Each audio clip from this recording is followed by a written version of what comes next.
on the video.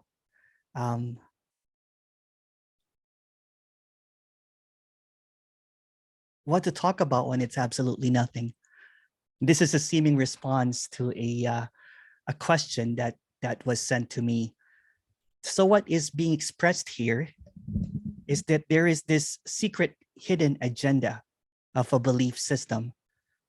There is seemingly a very thin line between this wholeness, this that cannot be spoken about, and the preconception of separation, an apparent belief system. There's seemingly a lot of confusion. There's many different teachers and speakers that's speaking about different things. So again, what's being suggested here is that what is being spoken about is not a belief system, although it might seem like it. First, it's very important to basically express what is meant by the term belief.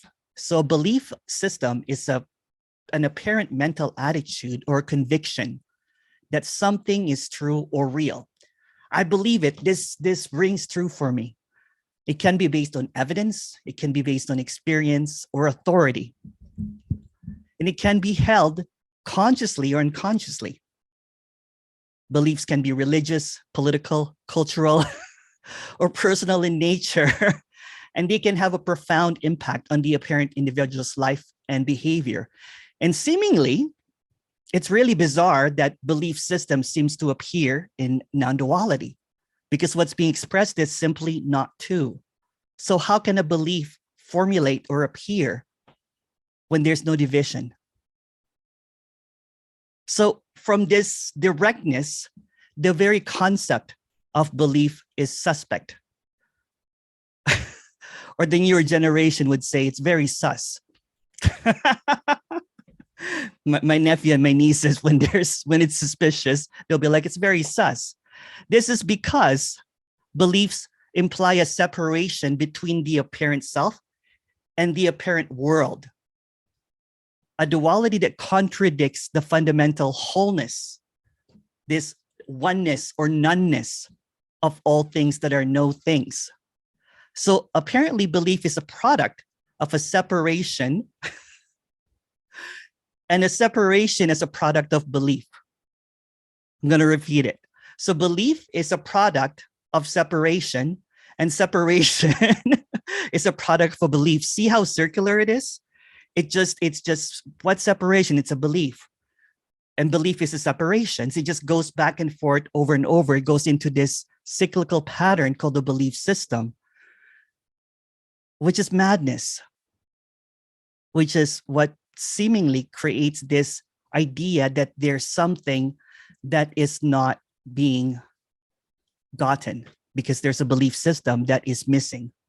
So what's being expressed is it creates this illusion of a separate me and a separate world. And in doing so, it creates the benefit for the need of beliefs to maintain the separation. So again, the belief of separation, the separation is a belief. It just goes into this cyclical pattern. And again, this is just a suggestion. This is just another story. In other words, beliefs are a product of the illusory me. Beliefs are a product of this apparent suggestion that there was separation. And it's just what is. And there's nothing wrong or right about belief system, but it's just what is. So when it creeps into non-duality, it becomes this held onto belief system that is often guarded, that is often debated, that this is what is right, this is authority. How can there be, and there's going to be a lot of, belief system figures like sages and saints and teachers and everything. And then it goes something like this. According to insert sage's name here or speaker's name here, there is nothing, whatever, or whatever it is, but that becomes a belief system. So what is being suggested is that beliefs are neither true or false, but rather they are simply an imaginary me's construct that is used to create a sense of certainty and security in this uncertainty. But there's joy in this uncertainty. The certainty is the creation of a position that is held that becomes heavy. However, this sense of certainty is also an illusion. As beliefs are constantly changing and evolving, as the apparent illusion creates these new experiences, these new things, new information like AI and languaging like sus or fleek. It just creates this narrative of this ever-expanding separation when there is none. There's no separation. There's really no new information unless there's a belief system. Therefore, to cling to beliefs as absolute truths is to create the unnecessary suffering for the apparent me and thinking that there are others. And what's being suggested is so obvious. It's so clear that without any words, going back to that word track again, beliefs are really nothing.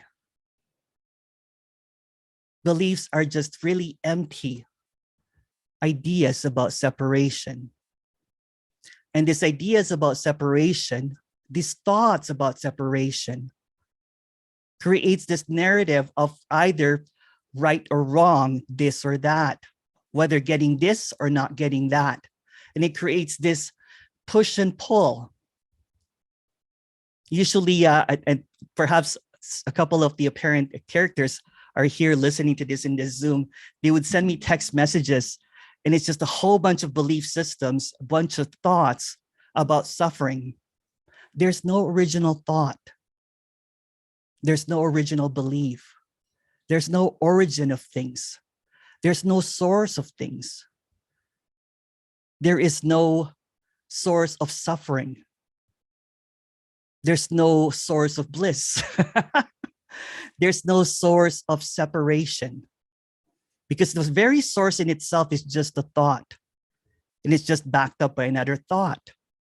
So it's just really like a rabbit hole or a whirlpool of belief system that just goes round and around and around in a circle.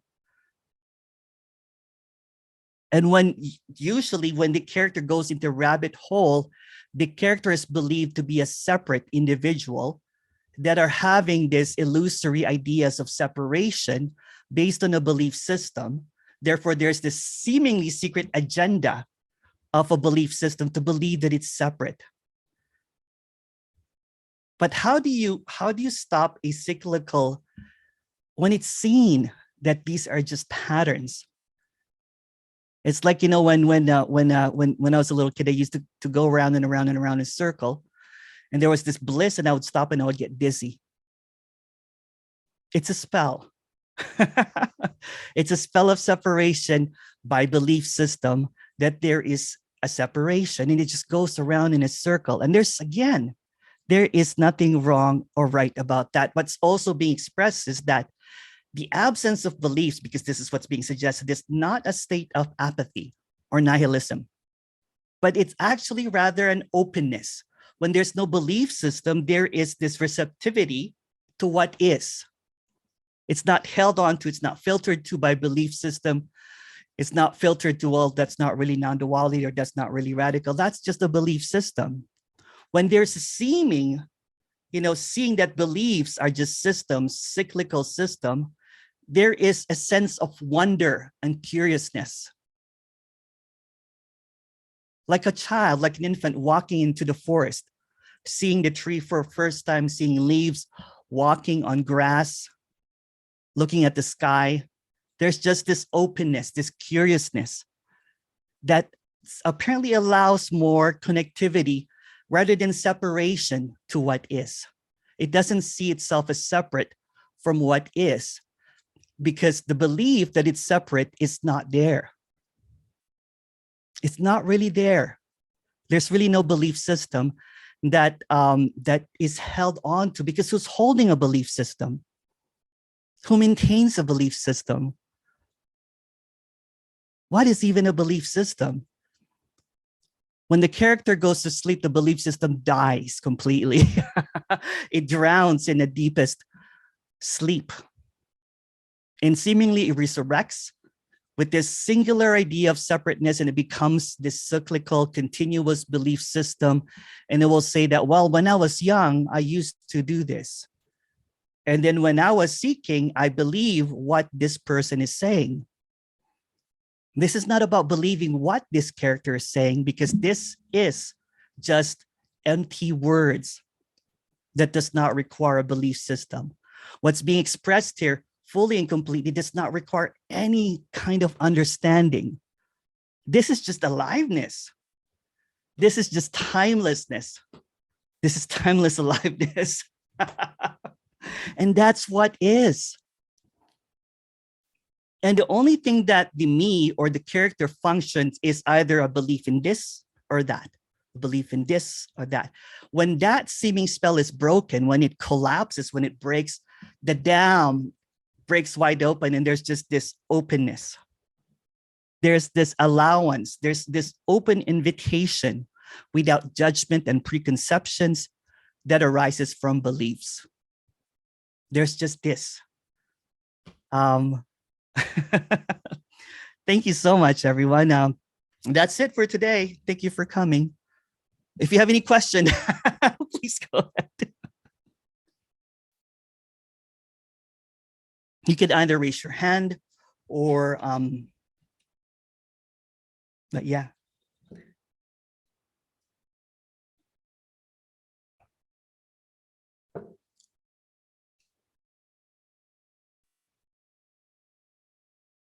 Question here from, hi, Maria. Hello. Hi. Hello. Hi. Hi. Hello. I have a bunch of questions. Please go ahead. Since our last meeting, I've written some stuff down. No worries. There we go. In one of your videos, I heard you talk about guilt and shame. Yeah. And it's been my experience, or it's been an experience as well, that those seem like really watertight convictions. Oh yeah, totally. Yeah. This is actually perfect for that, because there's a belief on something that is real, that is happened and everything. And it maintains it and then expands it. I don't know if you notice it. If there's something that's cringy that seemingly happened, then it becomes this narrative of like, oh wow, it becomes kind of like, what's the other person thinking then? Or what are others thinking about this? And it becomes this complete narrative, and this narrative just becomes this cycle of of guilt and shame, guilt and shame, guilt and shame, and it becomes this narrative, and all of a sudden you're paralyzed with it, because there's a grasping of what is happening as something that is happening to me. Again, there's a belief that there is a separation from the separate individual to what is happening. And it just becomes, and there was a time that this character was just, was in bed most of the time, not being able to. It was just a swirling pattern of, guilt and shame. Yeah.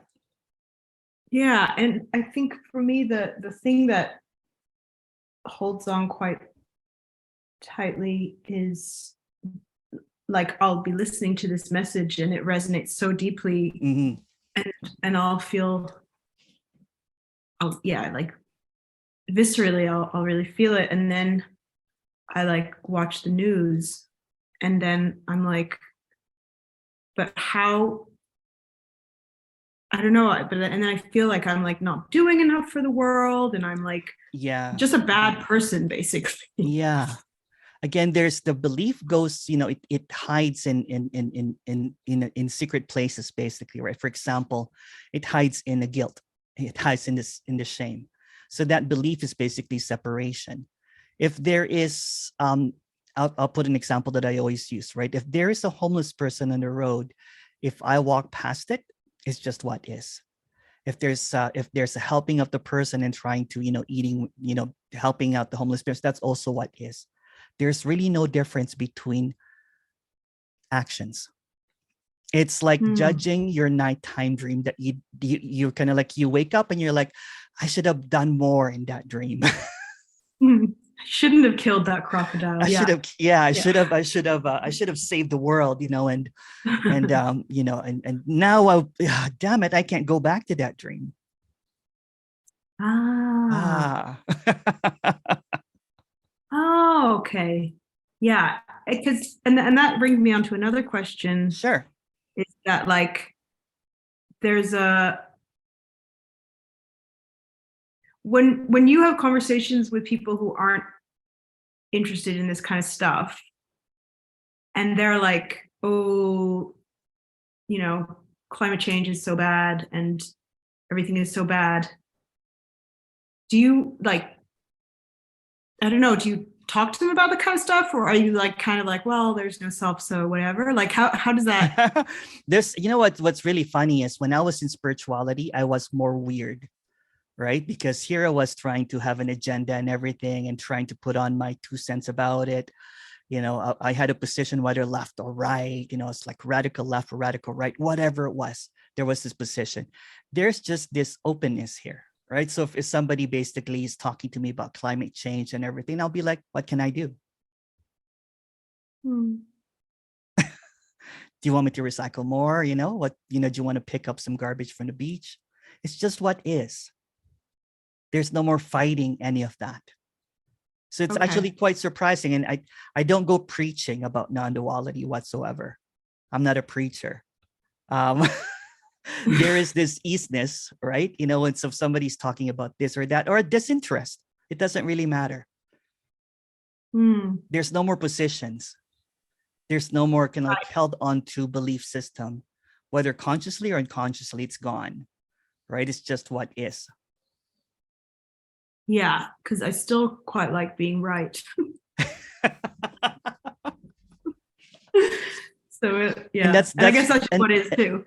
Yeah, that's what is too. Yeah. And that's what was, when I was a spiritual teacher, there was this person that was righteous.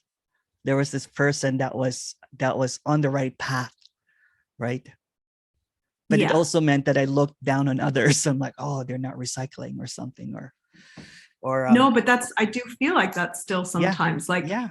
But there's but I nothing feel wrong like or I'm right more. about that. It's just, again, it's like waking up from a dream and and going back and trying to correct it. That's what is too.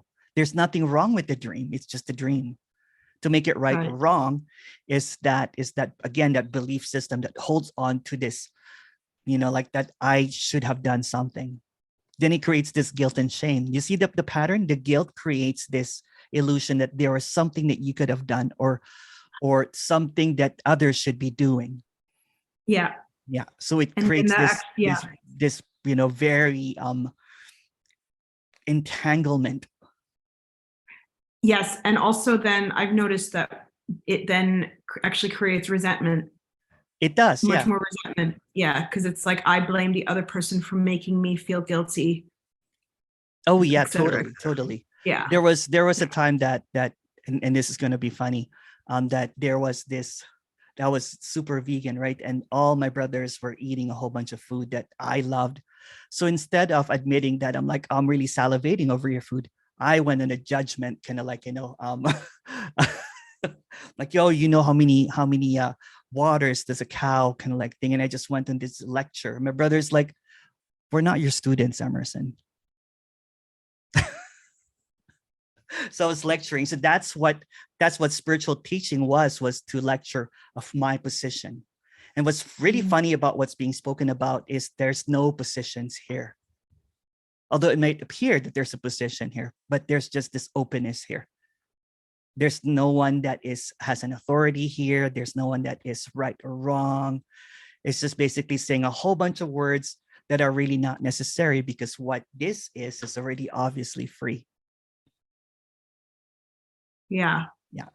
And when I find myself being put, because like I'll have these conversations and then I'll feel really expanded, and then I'll go to dinner with people who aren't interested in this stuff at all, and that's fine. But I have this like thing that I feel like I need to protect it, not towards them, but just like towards myself, because I'm going to get like infected by their thought patterns.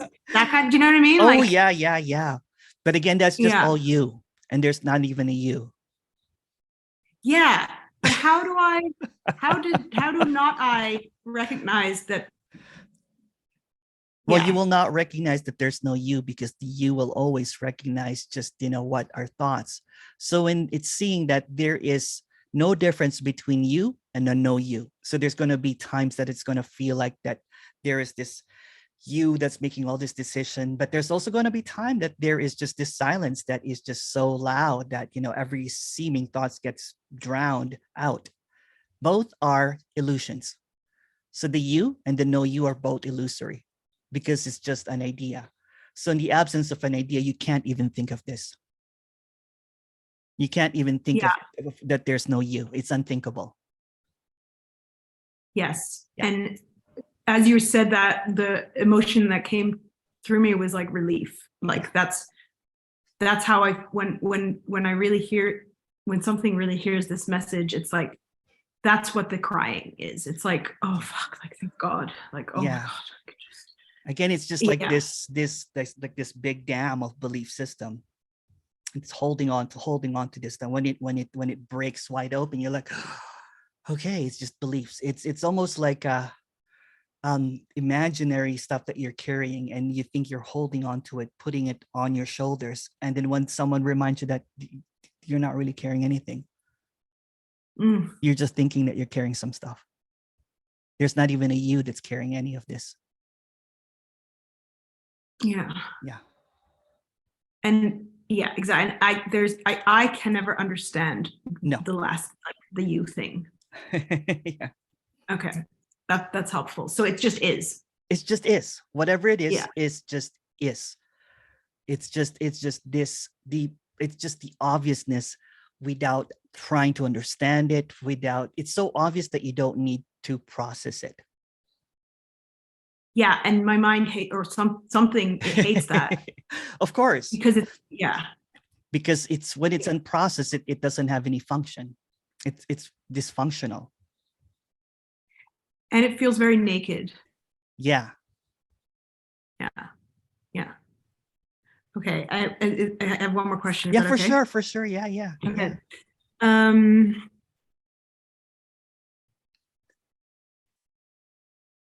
You also said something in a talk about the continuation of the seeking. And then I think something about cinnamon rolls. Yeah.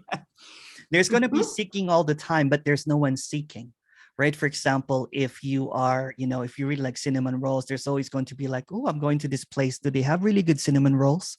That's seeking, but there's no one seeking anymore. It's just what is.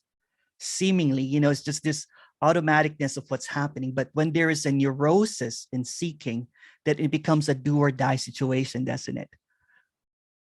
Yes. That was going to be my example, because it's like, if it's cinnamon rolls, it's one thing, but if it's like, toxic relationships or heroin or, like, yeah, how does... There's this when the entanglement, that there is a disconnect, right? That's why it's seeking. There's seeking for connection. So the opposite of addiction is connection. So when there's this connectedness, although there's no one separate or whatever, when there's just this wholeness, seeking is just, there's no neurosis. So there's no addictiveness to it.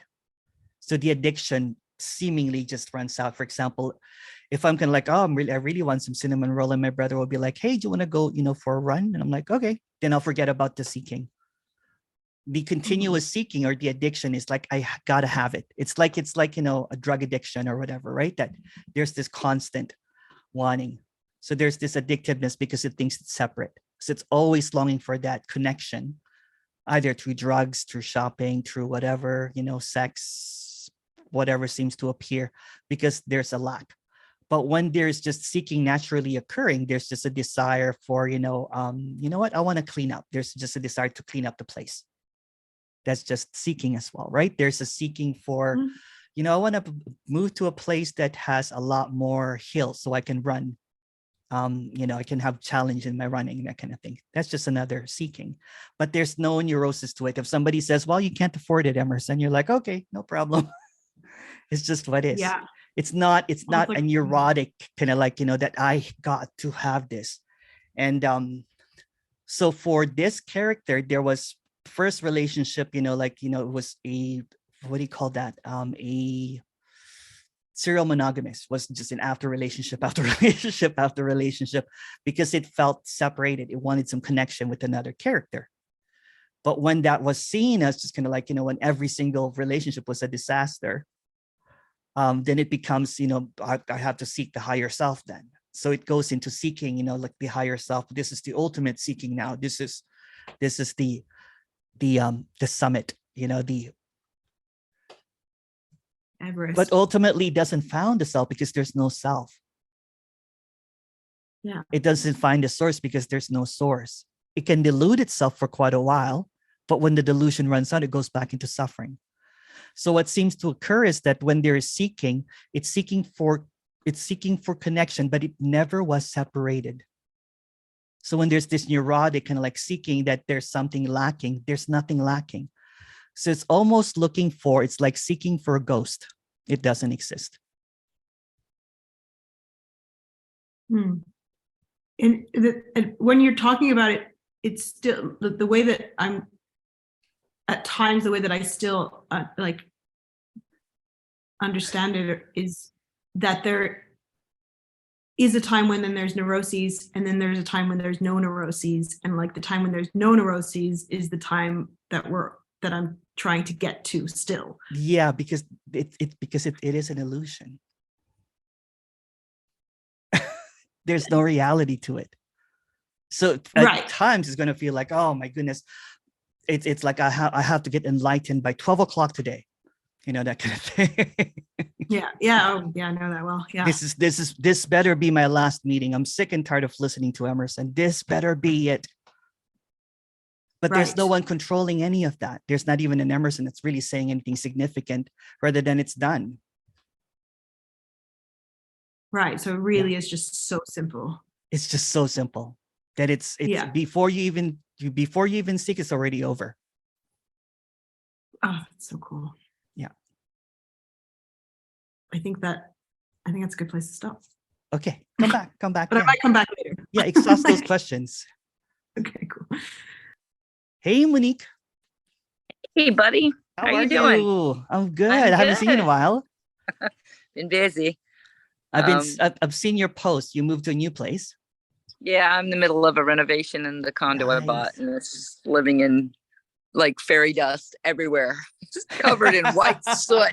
It's just crazy, but it's just what's happening. That is, yeah, it's good. It's been a minute. I just wanted to touch on, like what you're talking about, like what is, because after this apparent realization, it's been, and I didn't even because you can't pinpoint the hour, right, when it appeared or whatever. It never happened. Appeared to appear. Exactly.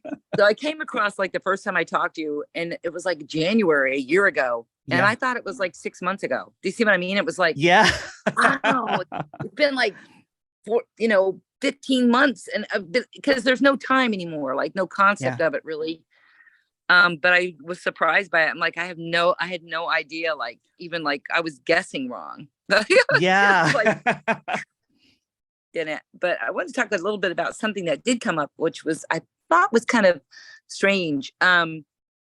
Maybe, I mean, not, it's hard to get really into, but I'm now nannying my grandson, right? The nanny quit. So I'm it until he starts his little preschool in June.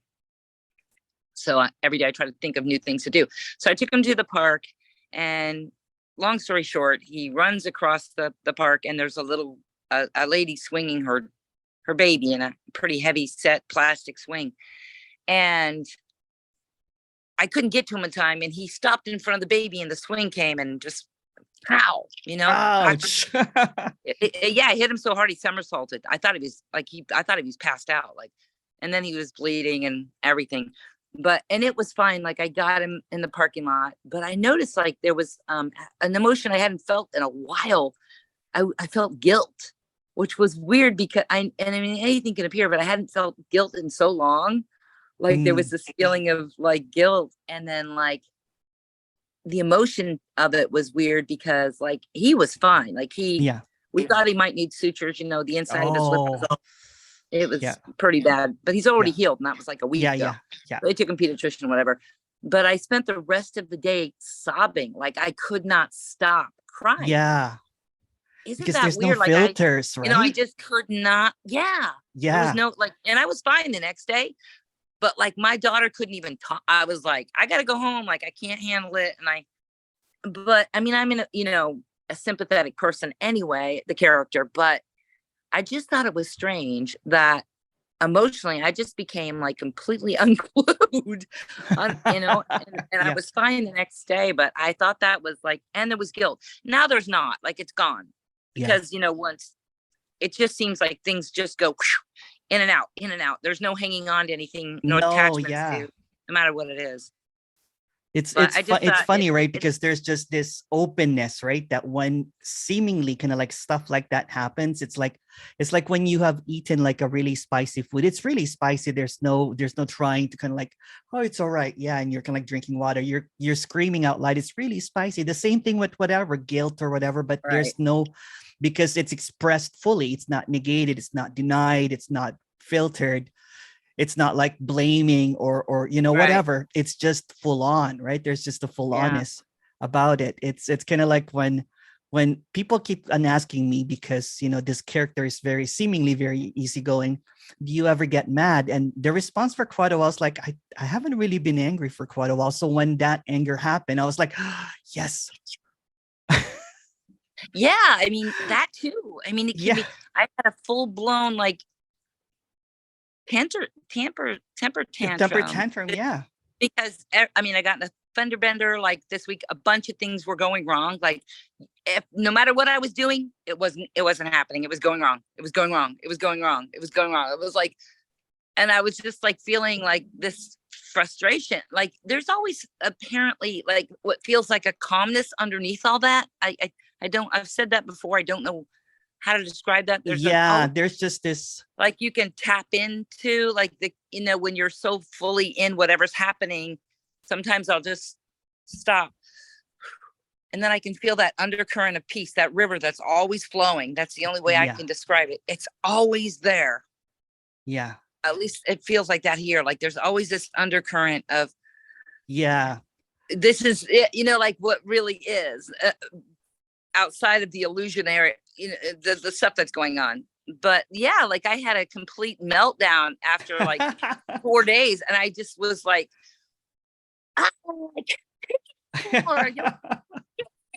like stop, and it did my baby thing and my stomp, and then that was fine. But yeah, even that can happen, like you're an apparent bad week of BS. Oh yeah, yeah. Can trigger Totally, an anger outburst.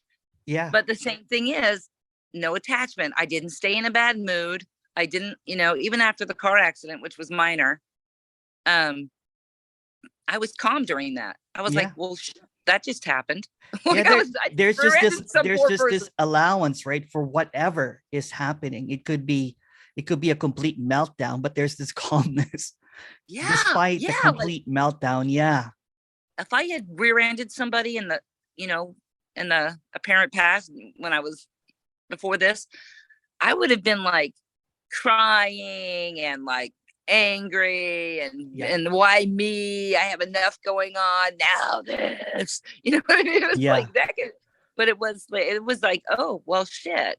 Yeah. And the guy, it was a scratch. My bumper's fine. His back end had a little scratch on it. I hit him pretty hard, I thought, but when I got out, I was like, oh, no damage. Yay. but yeah, it's weird how like things like that used to be huge are nothing, basically. It's I lived. The dog was on my lap and he flew across the car. I felt bad, but he was fine. I was like, felt bad for him, but yeah, just like whatever comes up, it's just, it's what is, and there doesn't seem to be any kind of attachment anymore. Yeah, the emotional, what used to be like the story. There's no kind of like there's no holding on. There's no rerun. Once it plays out. Yeah, I think it that doesn't get repeated over and over and over and over again. And that's what I remember when I used to fight with doctors, because of my mom, in the hospital, right? I would make the doctor miserable. This was when there was a character that, you know, and then my brothers and my sister who are in the medical field are like, that's kind of rude, Emerson. I'm like, I don't care, right? This is my mom, But yeah, now it's seen that that's also innocence. There's just really a kid that really cares about his parents, that can be really rude to others seemingly, right? It's just innocence. It's just like someone throwing a tantrum. But I used to feel so bad about that, and I had a lot of guilt and shame that I wanted to write a letter to the doctor, and all that kind of stuff. And it seems like the filter kind of falls away. Like you're just like authentically who you are and yeah, unapologetically. And yeah, that here has been seen. Like I used to like kind of button it a little. Now I just say it. yeah. And I don't mean to hurt anybody. I'm not trying to hurt anyone or No, be rude or it's not an egoic response. it's It's not just a, I what need to is. be right response. It's just, this is how I feel. This is the line. This is how Yeah, I feel about it. Here's the boundary. And this is, how I'm going to react to whatever you're saying to me, because now there are healthy boundaries where before there weren't, I guess. yeah. There's this seeming perception that once this is when there is an apparent, whatever we call it, that there's going to be serene bliss and beauty. And I liked it when Alan Watts said, what if I push this person that seems to be enlightened? How would he react? There's always going to be a reaction no matter what, right? And trying to, this idea that, that there's no more reacting is just a repression. And I tried not to react, when I was supposed to be enlightened, a few years back. But that was really difficult, right? It was just a lot of kind of like biting your tongue, and all that kind of stuff. And then when what is repressed, when It's going to come out. it's gonna come out. Yeah. And honestly, like, I like this, this is, there's so much appreciation now and love for what this apparent falling away or whatever you want to call it, label it. There's just so much gratitude now, Yeah. for just, There's for all the freedom in dark, there's freedom in whatever, anger, rage. yeah, That's what it's a freedom beautiful is. thing. Yeah. All right, Emmy. Well, thank you, Monique. Thank you so much. We'll chat more Thank you. soon. Okay.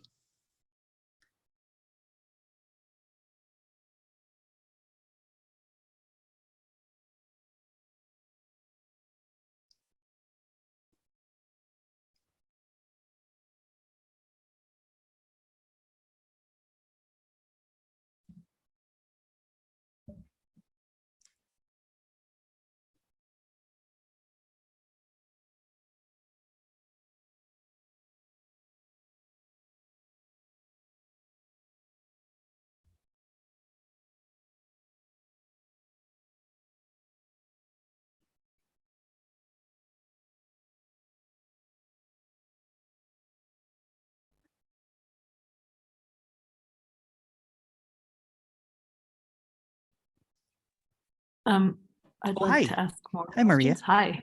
Hi. Hi. So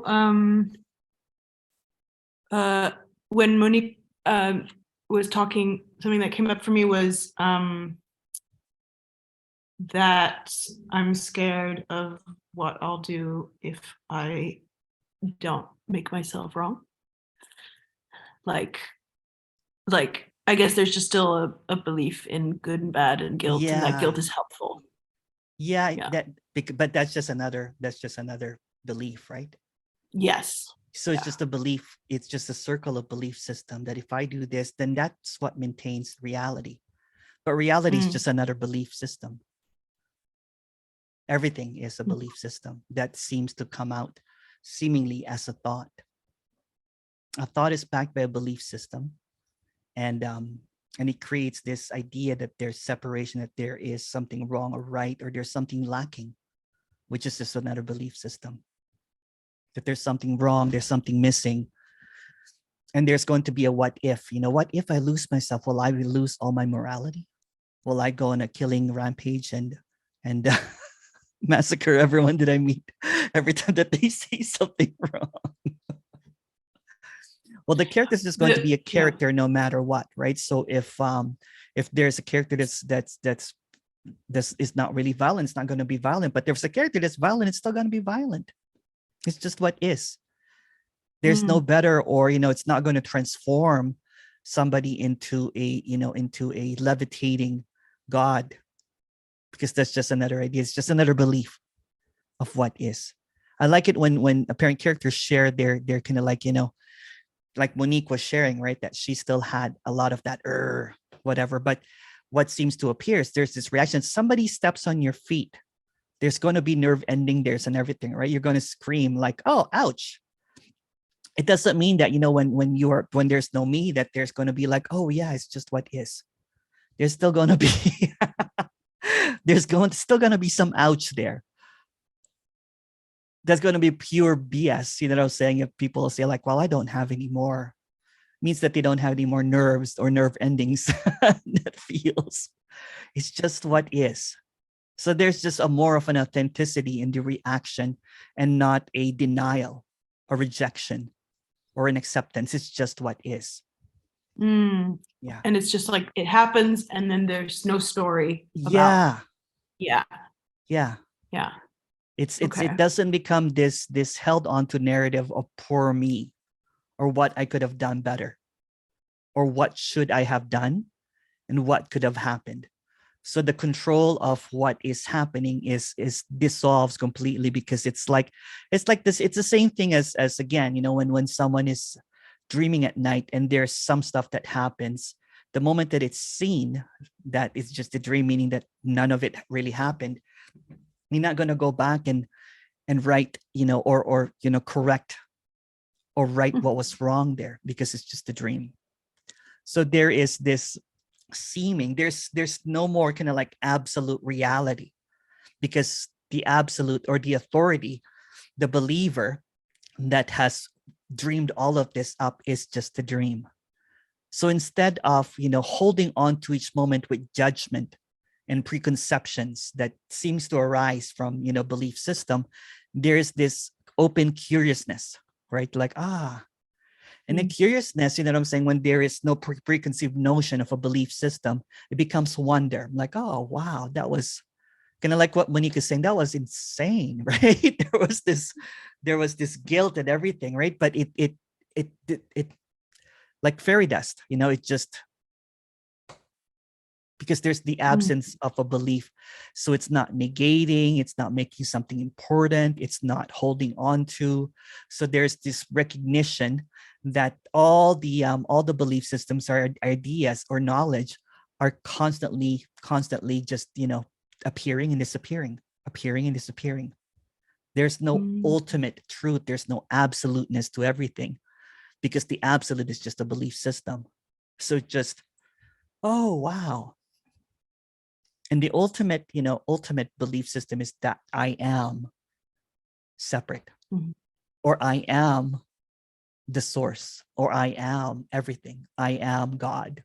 That's just a belief system. And then, because in my mind's like, some things like, I've forgotten. Oh, sorry, it's gone blank. Oh yeah, that I feel, especially when it comes to relationships with men and with sexuality and with romantic stuff, that there needs to be a belief system in place so that I can like protect myself. Because and then my mind's like, yeah, well, because when you have been in that space of openness, you've done stuff.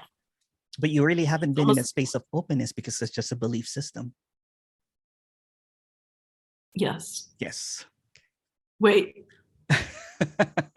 the belief system is, It's in everything. Yeah. yeah. Yeah. That you are in that openness. There's no you. It's just openness. In that Right. openness is just what is. Yeah.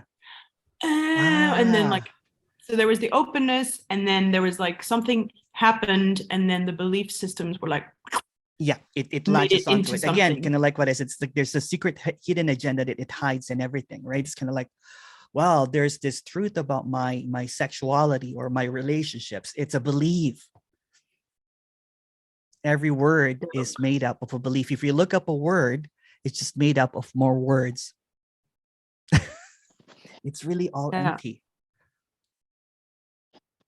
And it's just now. Kind of like what Steve said, unbelievable. On the chat. I just saw that actually. Sorry. Okay, cool. Thank you. Thank Noodle you. on that. Thank you. Thank you. Natalie. Hi, Natalie. Hi. How are you? Oh, I'm good. I was at a meeting last week, first time last week, and I just love this space, you know. I was like, just in listening to everyone, I just kind of laugh, you know, because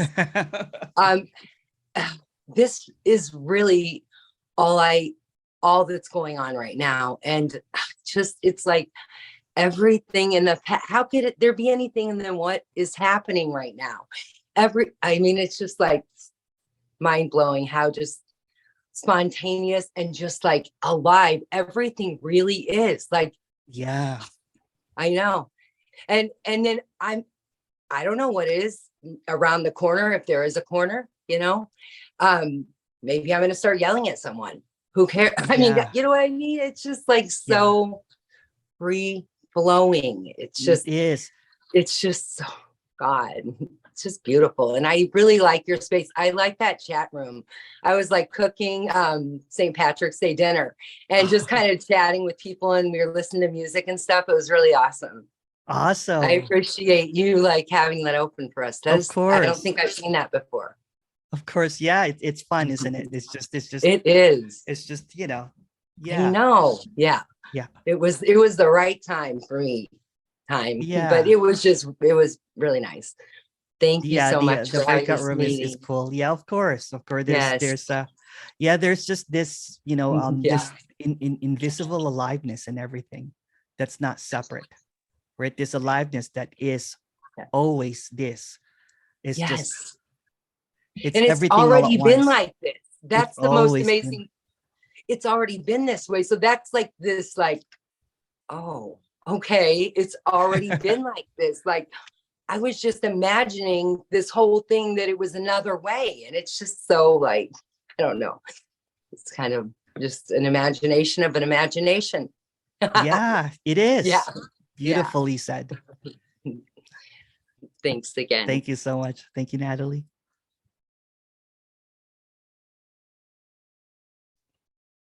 There's a couple of questions here. Can you please talk more about that period when you couldn't get out of the bed? Was it before being spiritual teacher or after? I feel kind of like this right now. Is there a possibility of a miracle? Oh, even if it seems that this narrative suffering will never end, do give me a call. You know what I'm saying? If you'd like to, Vladia. But there was just this feeling of separation because it got diluted. It believed that it was connected to a higher source. It believed that it was aware of awareness. It believed that it was the higher self. It believed that it was God. It believed that it was enlightened. And then the opposite of that is that there was a disbelief that there was, you know, that it's disconnected. So it's all basically circling around this idea that there's something wrong. And during that time, because I was a spiritual teacher, and then I fell from, you know, apparent grace because I thought I got disconnected or seemingly separated from what is. So the belief system created this narrative, and it was just severe depression. I felt so much guilt and shame because there was this narrative that I've reached the top So when, you know, when there is a seeming stumbling from the top, it's a hard fall. And that hard fall, sometimes it's hard to get up from that, because there's this shame that there was something that was held on to before, that it lost it. So there was this narrative, so it held on to that idea that it was special. So when it lost its specialness, there was this depression that seemed to happen. It could be the opposite too, right? That there is this specialness, or it doesn't feel special. Same thing. It's already this. So what was seen is that even in that not being able to get out of the bed and going to cyclical, hell of thoughts of wanting to end all of this, seemingly, is also what is. It looked for help. You know what I'm saying? This character looked for help in terms of seemingly outside help, because it knew that it was using non-duality and spirituality as an excuse to feel better. So when it actually got a professional to help the character, it got out of that, and it still continued seeking in non-duality. But it's kind of like when I was depressed, it's kind of like emotionally I stumbled and fell, and I could not get up. It's the same thing as breaking a bone and breaking a leg or something, and you're in a cast. So there was this seeming healing that happened. Again, this is just story. So when that was seen, it was just getting caught up in that narrative of something's wrong, something's lacking, and it did seek some help. This, what's being expressed here, sees everything as already as is. So even getting help for seeming depression is also what is. There's nothing wrong or right about anything. I hope that helped a little bit, although there's no one trying to help because there's no one there. In the narrative, in the story, that there is this seeming depression. It's kind of like getting a headache, then maybe taking Tylenol helps, although there's no one there, but there's this pain that seems to appear. In the apparent seeking energy here, when it was a spiritual seeker, it was using it as a band-aid, using it as a mask, hoping that a glimpse would cure everything. But there's no one there in the first place. In the narrative, there's a story of depression, and the depression was basically not cured or anything, was treated with what is at that time, not non-duality or whatever, just help. But yeah, there's nothing wrong with anything. So seeking help is also what is. Thank you for creating this space, Emerson. Can you please post the link to the chat that was referred to? The chat actually appears after this, in 30 minutes from now, there is going to be a breakout room. And that breakout room, there's just a whole bunch of people listening to music, talking shit about the speaker. Just joking.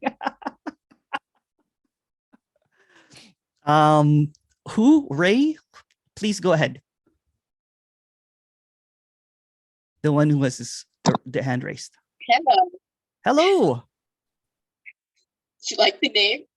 Oh yeah. I kind of knew it was you. I heard you earlier. You heard me what? How are you? Heard me what? How are you doing? Oh, I'm doing good. How are you doing? Excellent. Excellent. Yeah. No, I don't celebrate Easter anymore, but I do love the candies. Oh, me too. Peeps. I like the Cadbury eggs. Cadbury eggs, love them. Oh yeah. You gotta get some control. I did hear somebody say you could put the Peeps in the microwave, but I'm not sure, and I don't know what happens. That's right. So I don't know if I'm going to be this, but maybe, Anyway, fuck the glimpse. Yes. Yeah. No one that's had all I it. have to say. Oh, thank you. Thank you, Kathy. Nice to see you. In your kitchen, not in the car this time. No, I just got out of the car. I just went shopping for the candies. Nice. Love you. Love you too. Bye. Take care. There's a question from Shruti here. Thank you for doing this. Can you please talk about the competitive sports and how Non-duality can help to reduce my anxiety, stress, that there is nothing but still go back to feeling very heavy in my heart. It's really funny with sports, right? Because there's just this extreme dedication to the sports. For example, watching kind of like hockey in Canada. If somebody, it's like there's this delusion that there is something that you could do in order to change the outcome of what already is. For example, for quite a while, I think I've used this example before. If somebody in a group of, a bunch of, people that are sports lovers, if somebody's there like, you're not wearing the sports jersey, you caused the team to lose. There's nothing that can be done of what is already. It's so funny because, the game, the play is just a play. It's just a game. But seemingly there's this seriousness in sports fan, and it creates this anxiety and stress about their team. And, in Canada, it's hockey here and basketball, right? So when there is, I was in Vancouver one time, and the Canadians lost, and there was a riot on the streets. They, like picture, peace loving, tame Canadians, rioting the streets, riding the streets and overturning cars and lighting up fires and everything. It's just what is. So even if there is a stress that appears, it's just what is. There's nothing that can be done to reduce it or whatever. It's just what is. If there's a care about the team, it's just what is. But it's also saying that it's just a play. The sports would not be fun if there's no felt sense of reality that, my team is losing or they might win or something. That's why you watch it. There's this enjoyment on this separateness, although it's just an illusion. It's like there's this perceive that you can, break the sports and, throw that 3-point shot or something, or the last goal. It's this imagination of being there with them. So if they lose, there's this felt sense like that you lost with them. And it's fantastic, isn't it? So the anxiety and stress is just what is, and seeming kind of like in a sports. There's nothing that can be done. It's just two outcomes. It's they're going to lose or win. But there's no one winning or losing. It's just winning and losing.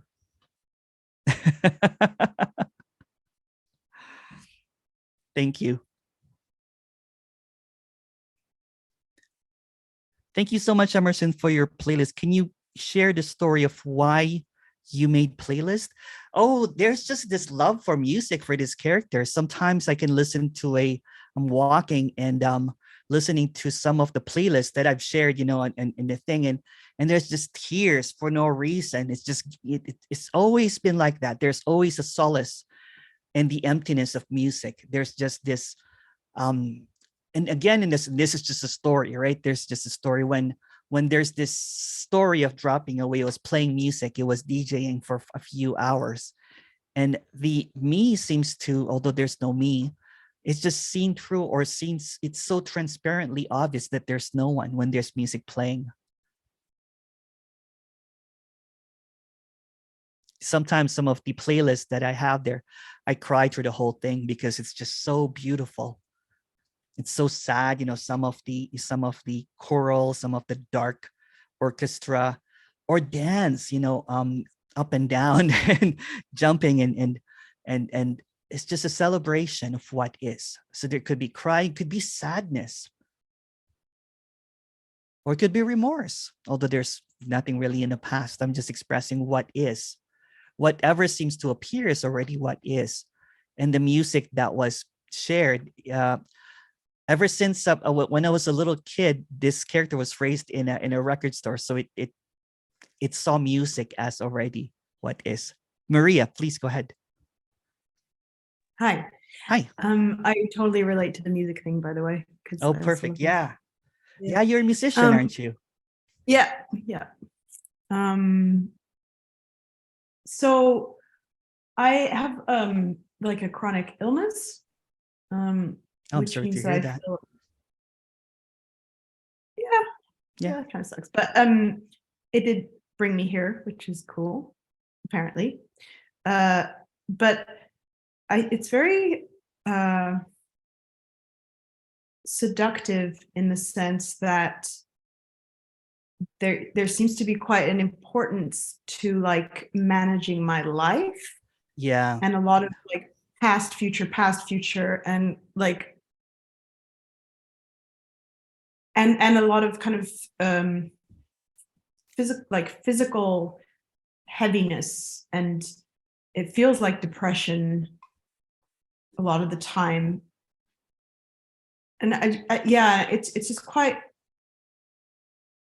hard to experience the freedom, but yeah.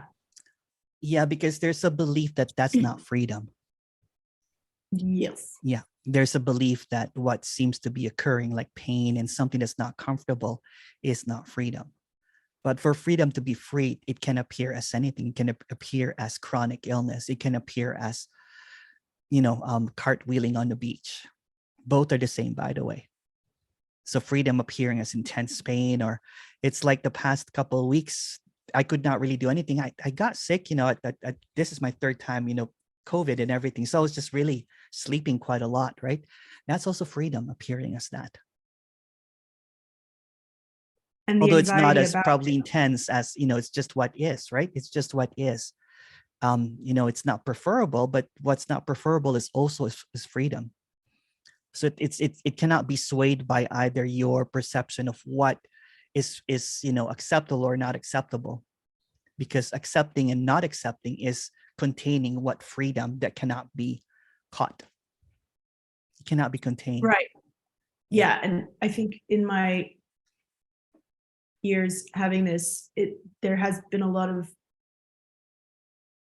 like desire to find a source, actually. Yeah. And when it couldn't find it in the medical field, because it's quite like a mysterious thing that I have, it sought it in spirituality. Yeah, like, of course. oh, I must be like working through karmic debts or blah blah blah. Exactly. So if you read, that's a perfect example. So you just use the belief system to find another belief, but the belief will only find a belief, and all beliefs are empty. So it'll always come out empty-handed. It's The like first looking. belief system. Sorry, go ahead. No, go ahead.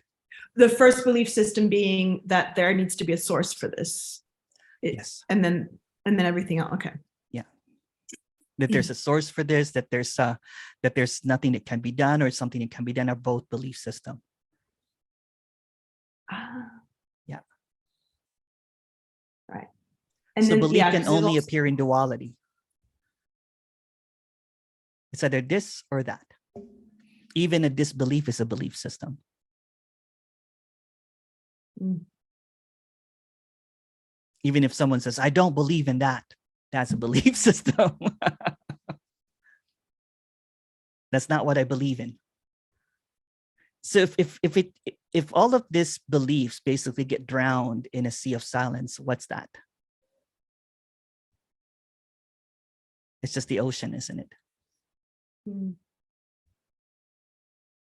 If it gets muted, it's just silence.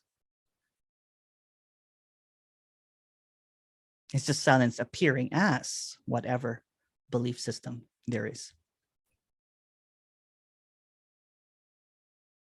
And then the kind of comparison to healthy people or all that stuff is also what is.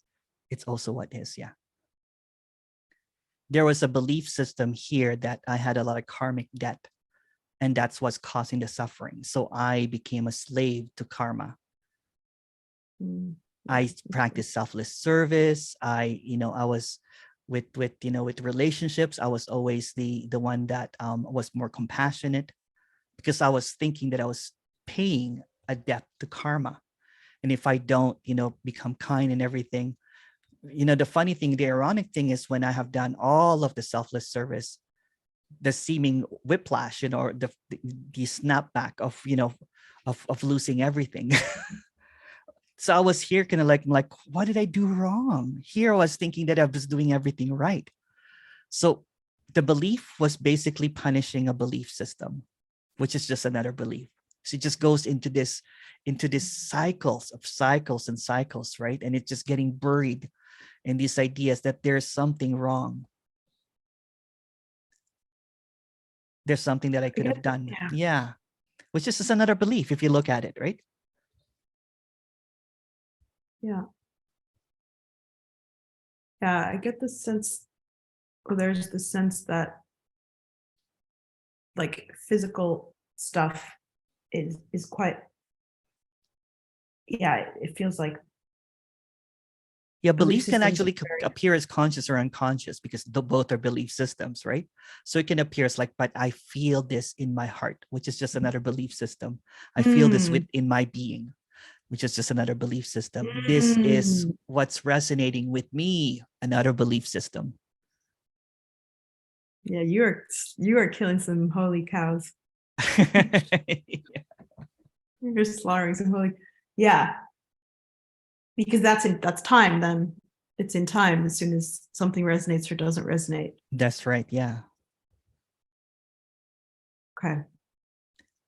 It's funny because I encounter a lot of kind of like hardcore seekers, right? Seekers that have done it all, saying kind of like it's done everything imaginable, and all that really holding on to is like, but this is what's resonating with me. I'm like, who's resonating?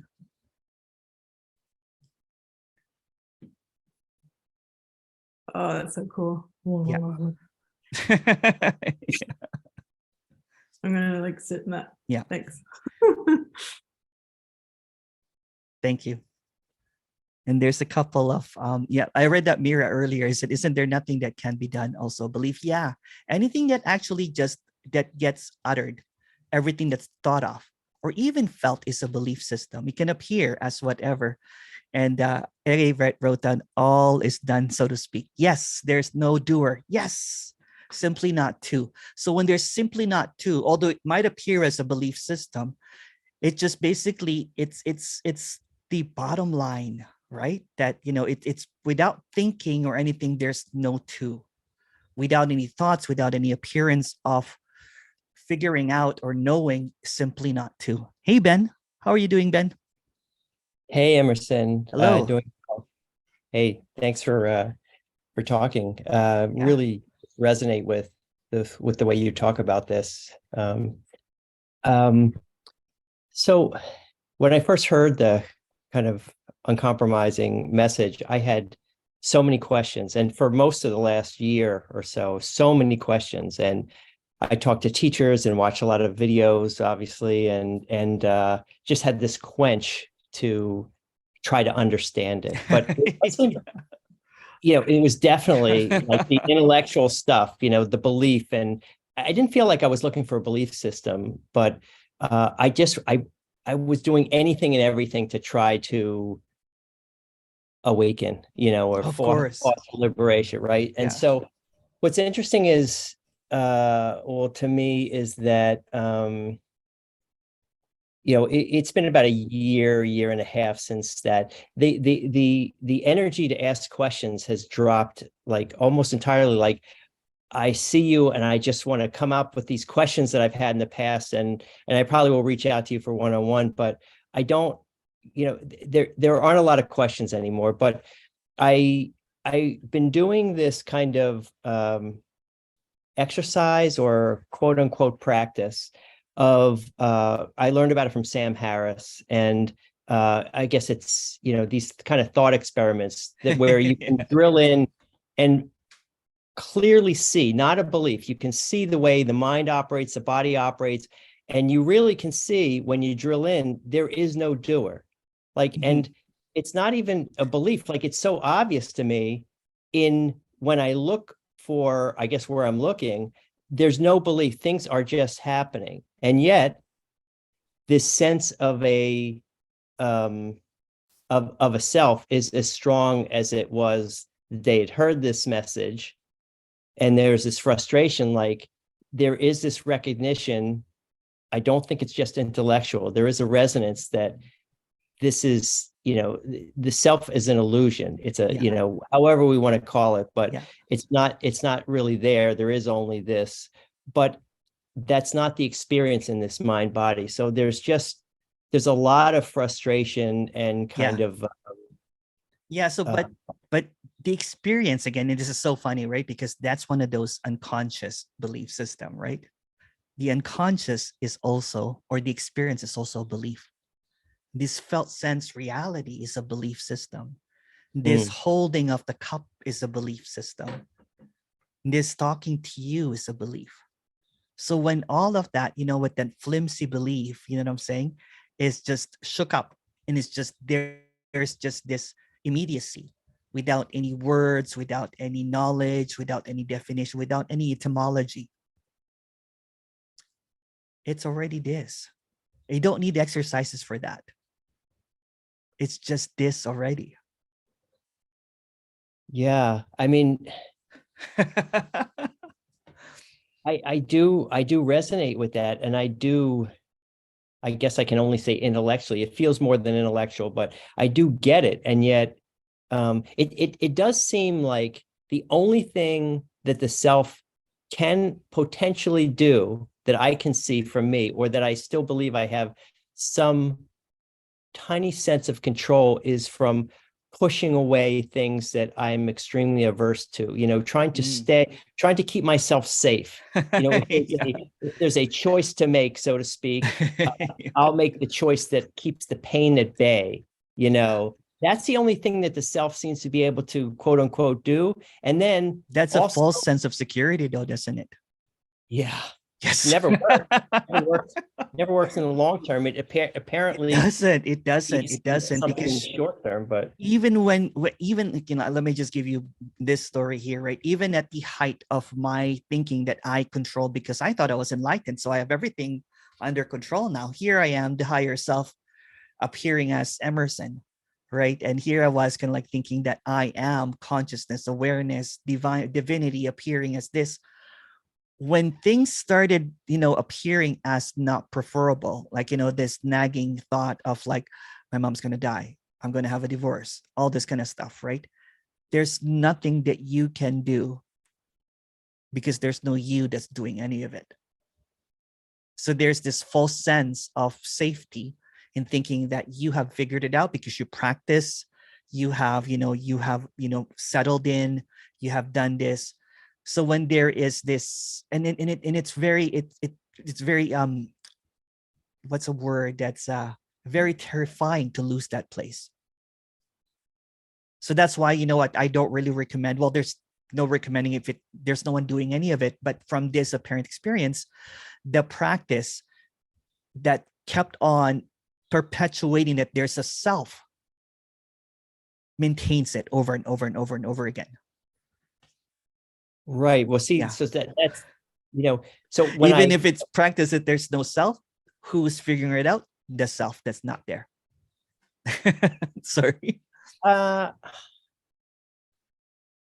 It doesn't quite feel that way, at least in these, like, I don't feel like these kind of thought experiments that I'm doing are anything more than kind of making it obvious. There's like, nothing wrong or right about that. Practice. Yeah. Okay. Yeah. But I guess what I'm saying is, so something that the self, apart from its doership of apparent doership in my life of keeping pain, trying to keep pain, it does seem to have two other qualities. Yeah. It really likes stuff, or it really hates stuff. Exactly. Because there's still a belief that there's a doer. So even the thought of practicing that there's no doer is also doing. You see what I'm getting at?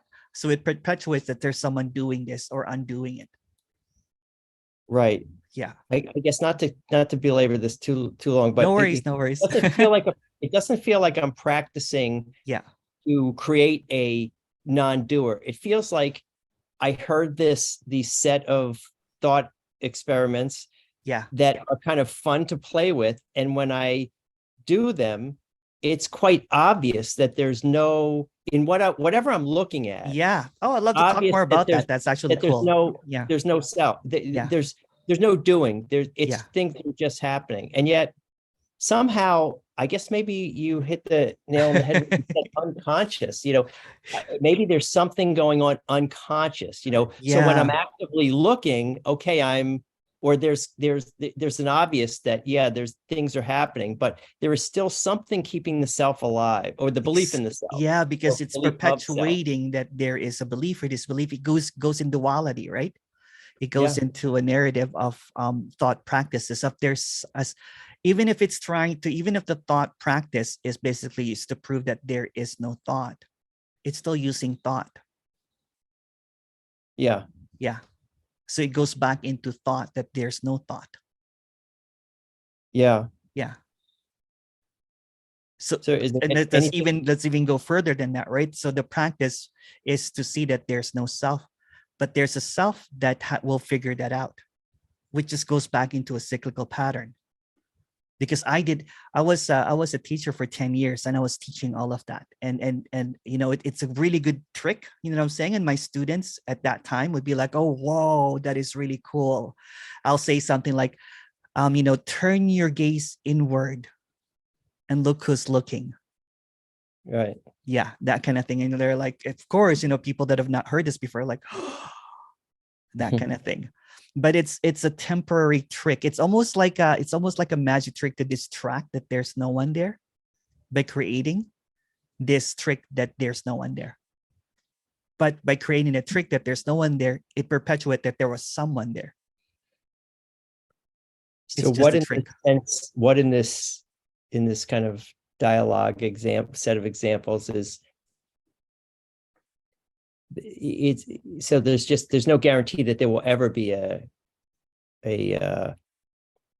recognition arising at some point. That's the thing. So there, what's being expressed here is that it's already done.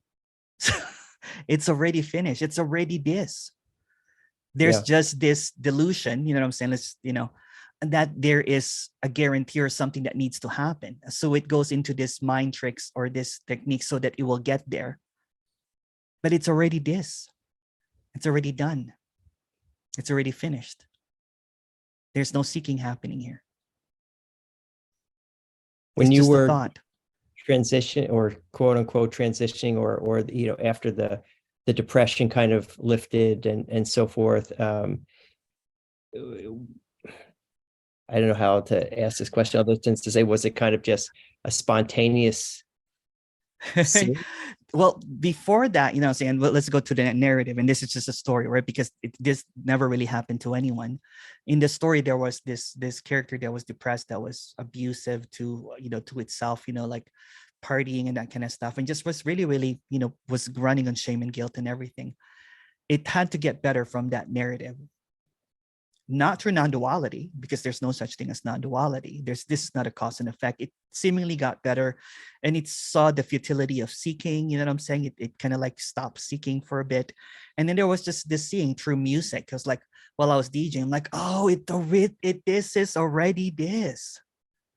It's like the perfect analogy for that one is like when you woke up and then you were dreaming that there was a Ben that was a seeker, and you're like, oh, there's no Ben. Because it's just a dream, yeah. And there's not even a dream, because it's just seen as this already, and you can't even explain what this is, because there's no you that is holding on to anything anymore. Yeah. Okay, beautiful. Well, thank you very much. Thank you, Ben. Yeah. Hopefully we'll speak again soon. Yeah, absolutely. There's no one to realize this. Yes, Ere. There's no where, not when, no space, no time. Because there's no knower, there's no believer.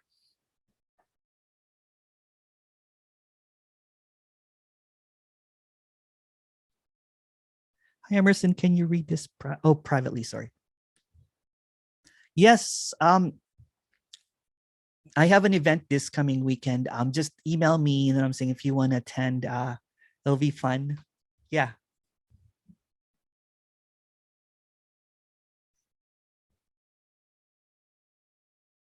It's on the website. Yeah. Thank you. Hi, Mala. Hey, Hey, Emerson. how are you doing? Okay, thank you for always doing this for us. Of We really- course. What time is it there? It's dark. It's 7:30 in England, Okay, not that late. coming towards spring. So, and I said, I just wanted to share something with Yeah, for everybody. sure. I get very desperate when I discover something that alleviates suffering. I'm always very desperate to share it Why not? because I just don't want anybody else to go through it. Yeah. Something just came to me with regards to glimpses. Yeah. What I saw, or what something saw, was there's no such thing as a glimpse. No. It's a lie, Yeah. because what you see is actually always is. Yeah. The reason why it's a glimpse is because you're looking at it from the self. And then, so say, for example, you were in a car and all you saw was clouds in your journey. And then suddenly you saw the blue sky, and then clouds again, and then blue sky, clouds again, Yeah. blue sky. So you're seeing it from a false perspective. So you are actually already the glimpse, but you're seeing it from the false perspective. The way So- that I say it is that you are the glimpse. Oh, You are the glimpse, meaning that you are the one that's not real. It's Yeah. already this. Yeah, it's already Yeah, this. it's already this. The one that glimpses, the one that is thinking that, oh, so when it's glimpse, basically it shows that there's no one there.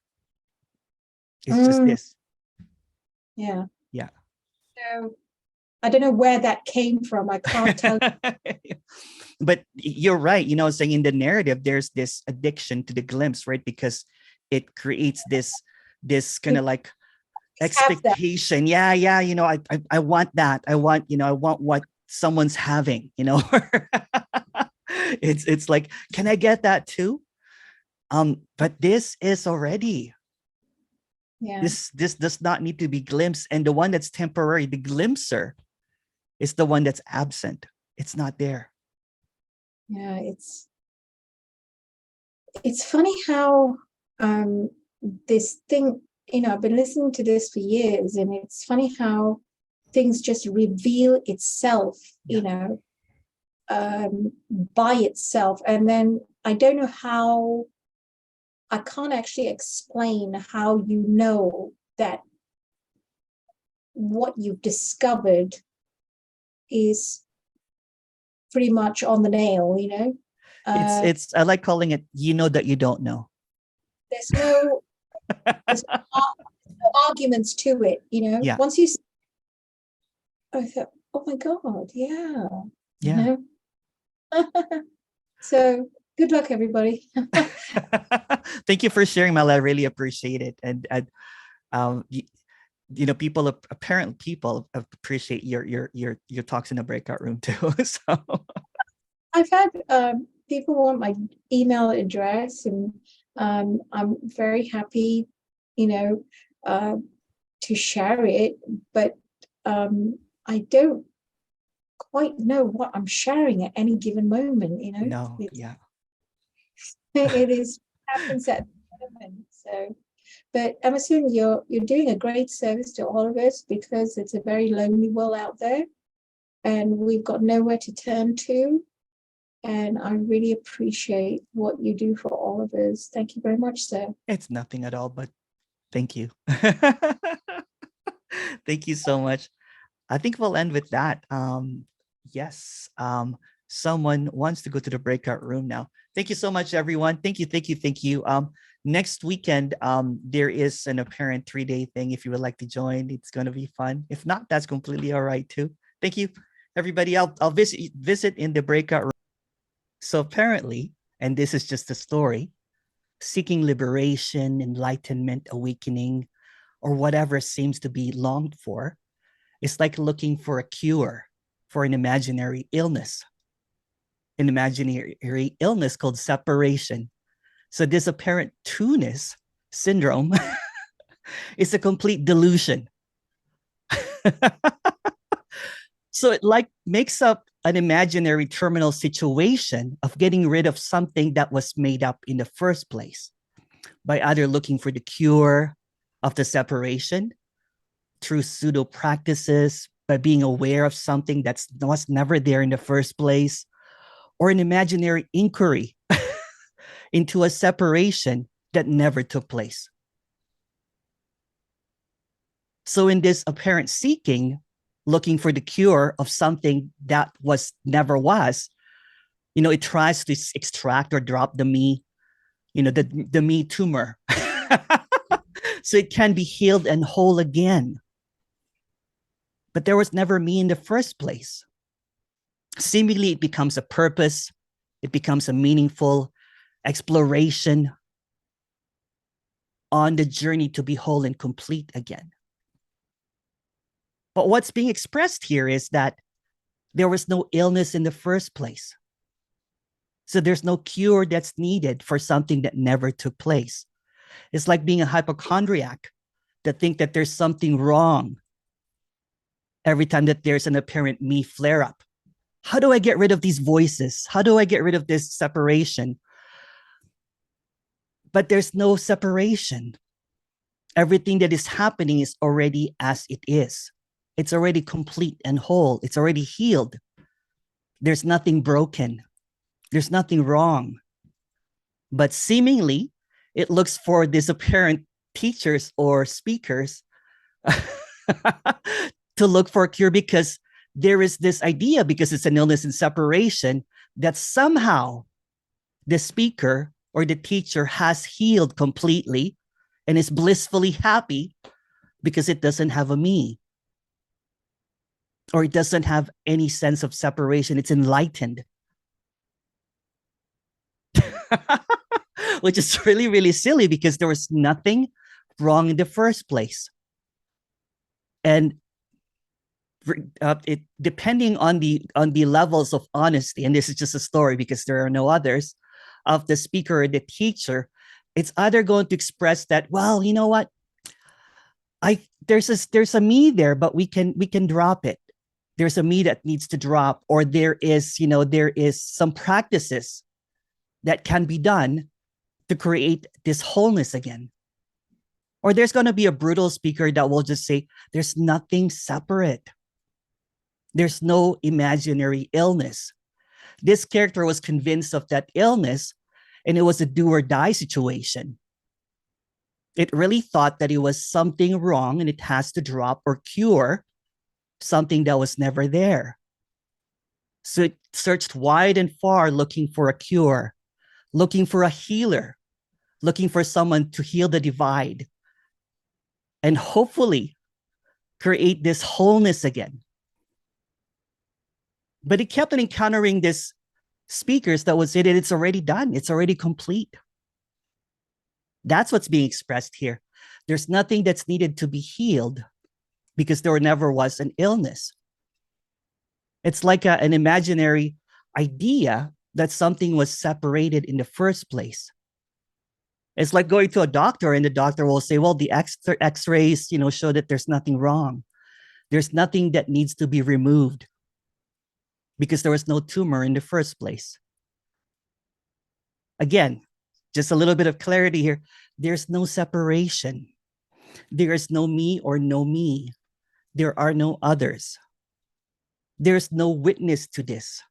To observe is to see another, which is basically another symptom of separation, which is an apparent illness that never happened. It can never see itself because there was never a self. There's no separate self, no lower or higher. There's no source, because everything that can be thought of as separate is just another symptom of this apparent illness that never happened, called separation.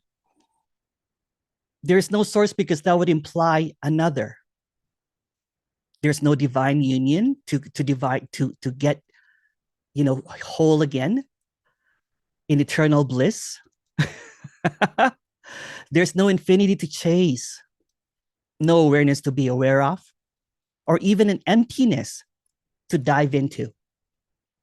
Nothing at all, or not even an all-encompassing consciousness to abide in. Not even everything, becoming nothing. That's just another idea. Or an awakening from a dream because there's no dream. Apparently, this is like a dream, but there's no dream. There are no veils of separation. Not even an illusion to see through. You can also see that there's no illusion, and at the same time, it's all illusion. There's no great mystery that needs to be unraveled or solved. There's no gateless gate. There's no pathless path. No home that cannot be found because this is already home. We're a paradise that was ever lost. There's no miracle healer that can heal this divide. There is no one that can undo something that was never, ever wrong. Simply, there's nothing at all that was ever wrong. There is this seemingly neurotic hypochondria that there's always something wrong. It's like believing in a fake illness and looking for someone to cure it.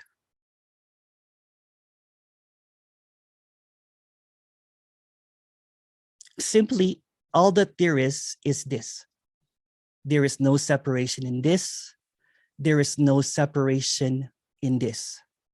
All that there is this that cannot be spoken of, this unspeakable this unknowable this. And any kind of movement is a delusion of trying to figure it out or trying to arrive somewhere, having a position, figuring it out. That's the imaginary illness that seems to go around and around in a circle on trying to figure out something that cannot be figured out. Because trying to figure out is just another symptom of that imaginary illness called separation. There's nothing to figure out. Or looking for a fully healed, fully enlightened character does not exist because that's another symptom of separation. That's just another idea. In the story, again, this is just a story, the seeking for the cure, maybe the elimination of the me, which would be the cure for someone that thinks that there's a me, is just a symptom of this apparent illusion that there is a separate, like an illness that cannot be cured. Since there's no illness, since it's just a made-up illness, there's nothing to heal. There's nothing missing. There's nothing to cure. There is no hope. Because giving hope to someone thinks that there is an illness is cruel. It's just really cruel, isn't it? Or even saying to someone that, well, you know what, when the me drops, but there's no me in the first place. There's no one in the first place. There's no such thing as contraction, separation. So what's being expressed here, this is already whole and complete. There's nothing missing here. There's nothing needed. It's already done. Seemingly in the story, when there was this big belief system that there was something wrong with me, that there was something that I needed to let go of, maybe something that I needed to surrender, maybe needed something to drop or something to unite with or to be aware of. It's just a symptom of that illusory made up illness of thinking that there's separation. And when it's seen that separation is just a word, true or false are just words, you and me are just words swirling in this that's already complete, in this that's already free.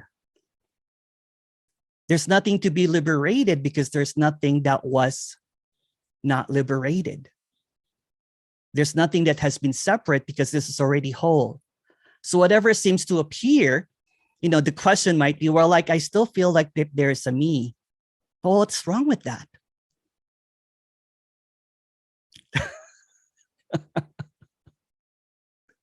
If it's just imagined, if it's just made up, if it passes. So the idea that there's something that needs to be dropped or something that needs to happen is another idea that there's something wrong, that there's something missing, that there's something lacking, but nothing is lacking. It's already this.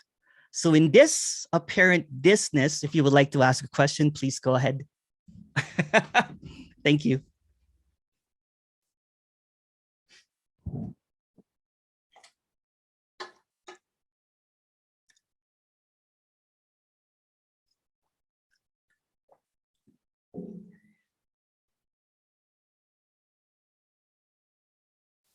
I'd like to ask a question. Yes, please go ahead. Hi, Maria. Oops, I don't know what happened there. Go ahead. Ooh. Yeah. Hello. So I love your videos. Oh, thank you. Yeah, they're great. But what my mind can do, because I've been on oval path for quite a while. Okay. And what my mind can do is kind of weaponize the message against itself. And it's really mean. And it makes it feel very like abyss-like. It's like, you know, very cold. And it makes me like when I listen to you or when I listen to other speakers, it makes me like feel like I'm being attacked almost. Yeah. So sorry about that. No, that's okay. Yeah, so I guess I'm just wondering like what up with that? Yeah, it's very confrontational because what's being addressed is the absence of that's trying to be absent. So it's kind of like, for example, if let's just use the analogy that I was using earlier. It's kind of like when someone's telling me that they're sick, and then it's being expressed that you're not sick. There's nothing wrong with you. And then the maintenance of that character that thinks that there is something wrong is being attacked. It's almost kind of like it feels like an attack. Yeah. Yeah. And it doesn't want to admit what is already obvious, that it's already done. So it maintains all of the story or narrative that, you know, that, oh, you know what, this is resonating, but there's something that is rejecting it as well. Because the admission that there's nothing wrong ends this meeting completely. You would just basically say, bye, Emerson, thank you. There's nothing needed. Or there's going to be like a music playing, like, okay, I just like listening to this character saying nothing at all. But go ahead, Maria, sorry.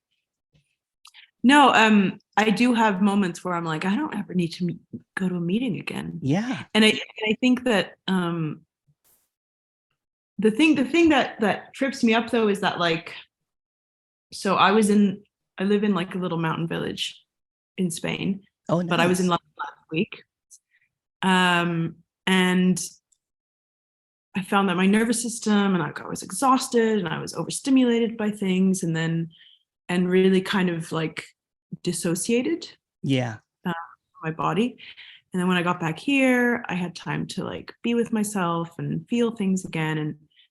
And it feels like where I am right now is closer to it than where I was last week. Yeah. Like, because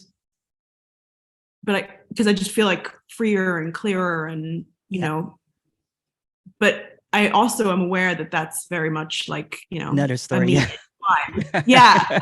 Yeah. But what, so why, what,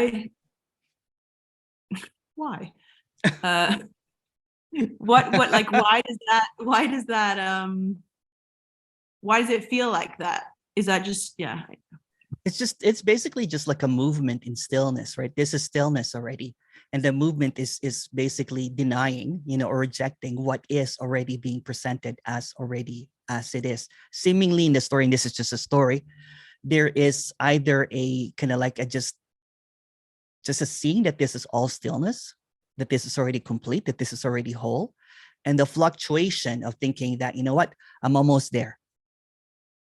Also obscures it, if you know what I'm trying to say, right? Because it thinks that it's like I've used this before, like a chess game that you can never win, and you think that you're about to checkmate the opponent, but the reality is that there's no opponents.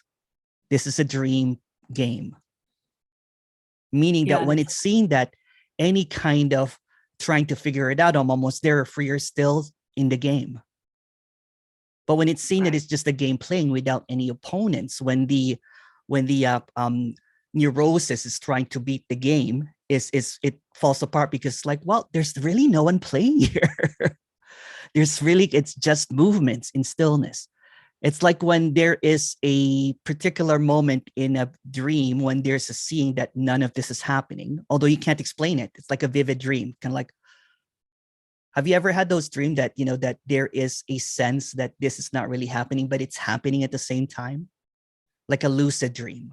Yeah, for sure. Yeah, so it's like that. So feeling that it's getting closer, or or more kind of like fluid, let's just fluid, or more at ease, right? It's a lucidity in the dream. It's beginning to see it. And this is just a story because it's still a dream, right? It's beginning to see that none of this is happening, although it feels like it's happening. The opposite of that, which is just another story, is thinking that you can control the game. All right. Yeah, that there is something that you can do, or there's something that you're not doing. It's like driving a car that's driving by itself. And before, you were completely engaged, you know what I'm saying, in the traffic laws and all the lights and everything. And then when you suddenly let go of the car, it's like, oh, this is actually just driving by itself. It doesn't need any input from me. So that's moments of that. You know what I'm saying? It's like some people will call it like a meing or being, right? There's a meing, kind of like, trying to drive, and there's a being, just what is. But both are stories. Yeah. Yeah, exactly. Because the me can't do the being. That's right. Exactly. Yeah. And the being can't be the me. Right. Because there's no meing, there's no being. Right. Yeah. And then I think because I think what happens is like I this message resonates with me, and then as I was saying, it feels like this attacking and this fear kicks in, and then I just want to like yell at you. Yeah. Go for it. No. It's not. Yeah, it's like it's just like a child somehow screaming. Yeah. That it doesn't want to die. Exactly. It's almost like a child, like, I don't know if you remember when you were a kid, that is past your bedtime. Yeah. And the kid is resisting it. No, it's only 9:01. Your bedtime's 9:01. No, it's only right. And I guess, so go ahead. Yeah. So that's why it's something that is really obvious already. Like it's already past the bedtime, or it's already done. It's already complete. There's nothing wrong. There's nothing to seek. All that kind of stuff is being heard, but it's being rejected. Because the very one that's rejecting it does not want to sleep, does not want to go, does not want to see. You know what I'm saying? That it's already obvious. Go ahead. But it's already asleep. Yeah. Well, let's not use the word asleep or awake, because that's the okay. Yeah. Okay, that's good. Like that's a touchy thing. It already is. It already is. Let's just replace whatever with the word. It's already this. So even the feeling of, even the feeling that it's rejecting it, it's also it. Right. Or even wanting to yell at me is also it. And then that feels just like everything is being engulfed in love, really. Yeah. That's the unconditional love that's being, that cannot be spoken of. It accepts everything, even the rejection of the acceptance. Yeah, is it. It's always it. It's always this. It's perpetually this. Yeah. And then for me, that also, like, as we're talking now, I'm feeling this, like, oh, like, it's like so safe. It is, yeah.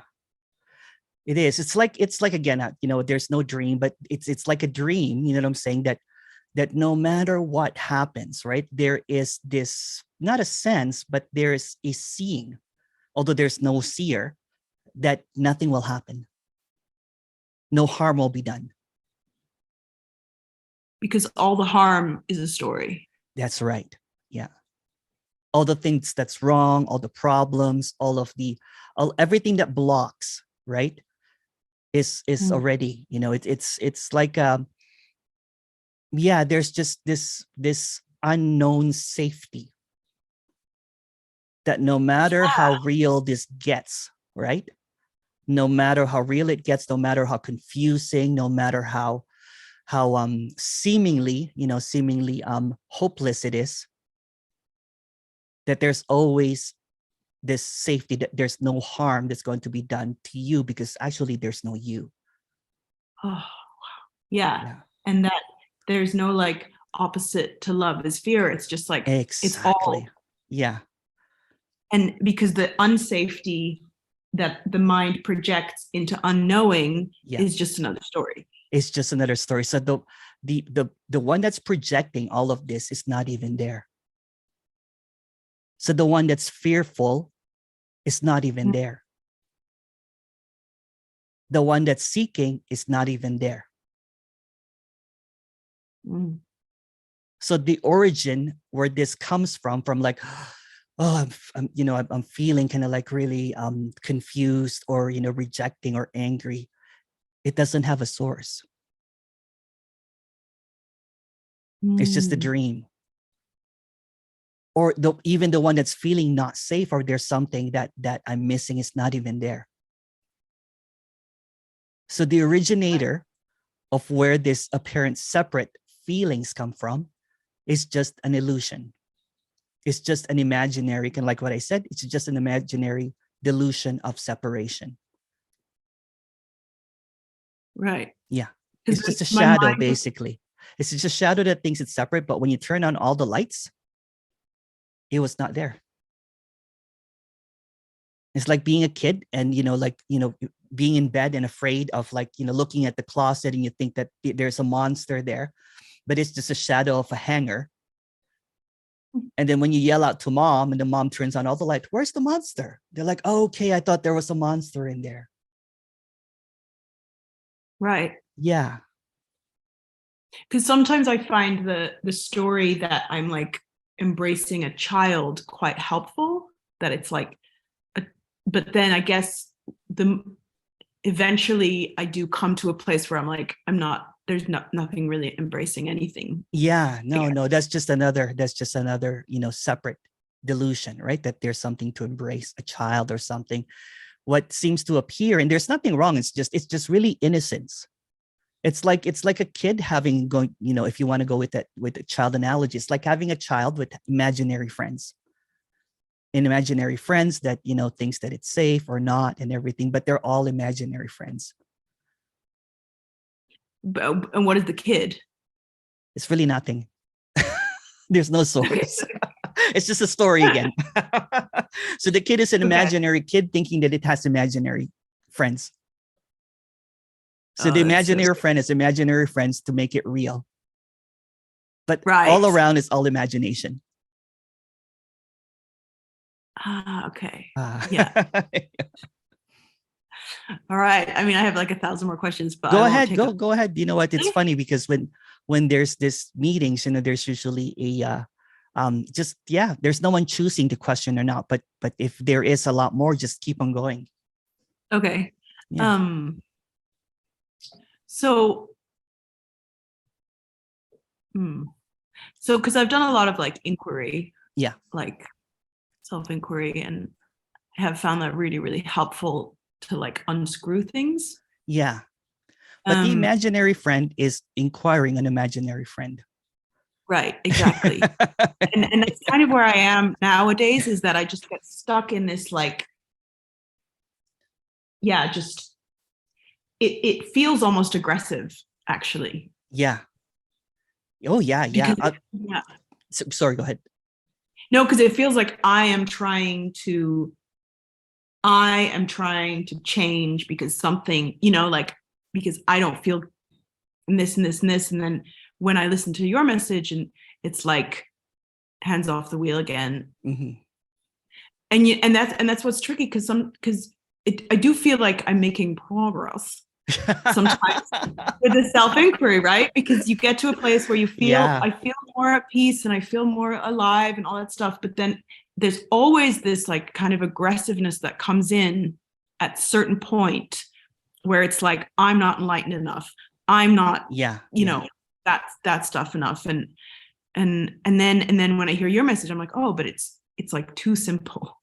Yeah. like- It's like, kind of like what I said earlier. It's like looking for a cure, taking medicine that doesn't work. There's this placebo effect, you know what I'm saying? That momentarily you feel great, because you're like, oh, I'm taking this medicine called self-inquiry. It's supposed to be extra strength, but really it's just a placebo. It's just nothing, right? So you take this kind of thing, and the aggressiveness seems to come that because it's the delusion deluding itself, thinking Yeah. that there's something that is being done or something that's progressing, you know what I'm saying? When it's just really just another illness, an imagined illness, right? That there was something with you in the first place. So you listen to all of these quack doctors thinking that they can prescribe you, sorry, I'm being cheeky here, something that will make you feel better. Yeah. But there is nothing wrong in the first place. Yeah. That there's, Yeah. that there's no cure because there's no ailment in the first place. And that's when the aggression comes, is because there's always this nagging feeling that there's nothing wrong. And then it gets juxtaposed, like another emotion comes in, that there's something wrong, because it maintains the illusion of separation. Right. And of course, the apparent, and again, this is not addressing anyone, because there's no one in the dream. There's going to be this, pseudo kind of like doctors or healers or teachers and everything, trying to teach something that cannot be thought, because what it's teaching is that there's something wrong, and that by doing this, by correcting, by looking for the self, looking for the source, all that kind of stuff, or dwelling in God, or whatever, you know what I'm saying, that's being prescribed, is just another illness. It's just another separation. It's a separation being cured by separation. Yeah. Which will also always be separation. Because the moment that you think that there is a higher or a lower, then you're still trapped in that delusion or that illness, that made up illness of separation. Oh. So there's going to be some brutally honest, nobodies that will say, there's nothing wrong with you. I don't know what you're talking about. Yeah. Yeah. And because No, there's no and you to be wrong or right. oh, I find that such a relief. Yeah. Okay. That's helpful. I think I'm empty for now. Okay. Thank you so much. All right. It was lovely. Thank you. Vladja goes, yes, I've always failed in all the inquiries and practices, but now I know why. Likewise. I was one of those kind of like, the delusion was massive, in this character, right? Because it really believed that there was something wrong. And when it finally thought that it got it right, that it got corrected, it goes all out in maintaining what it thinks has healed. But that placebo effect of being one, because there was never a separation, so there never can be a joining into one, or being aware, or settling in, wears off quite fast.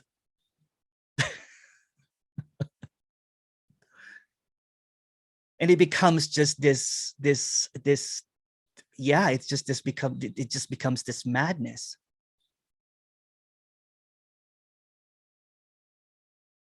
Thank you, Maria. That was beautiful. Thank you, Petra and Maria. Thank you.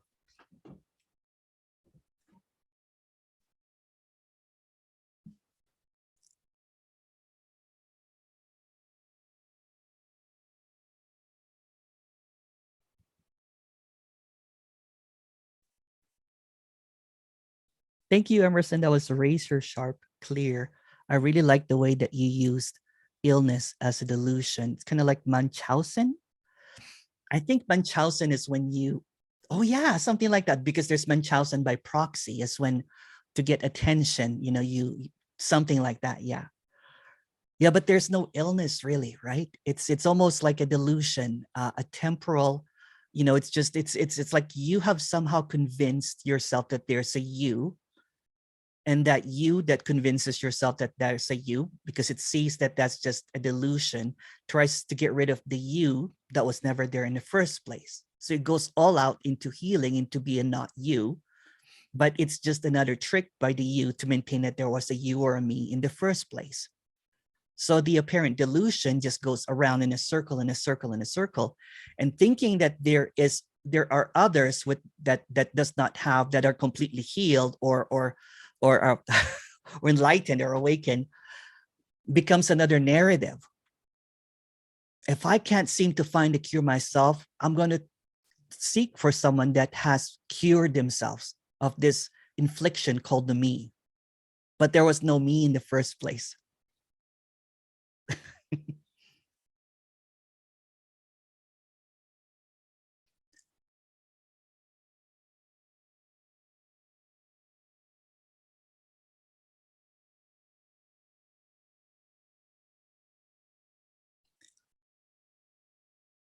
Dang, nothing lacking, playing out in search of nothing lacking, will always be nothing lacking. What a merry-go-round, yes.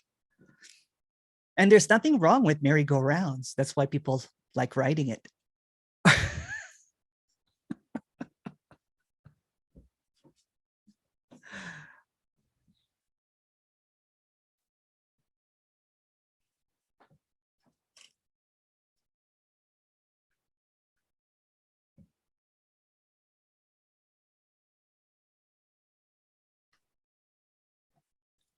Can I ask one more question? Yeah, for sure.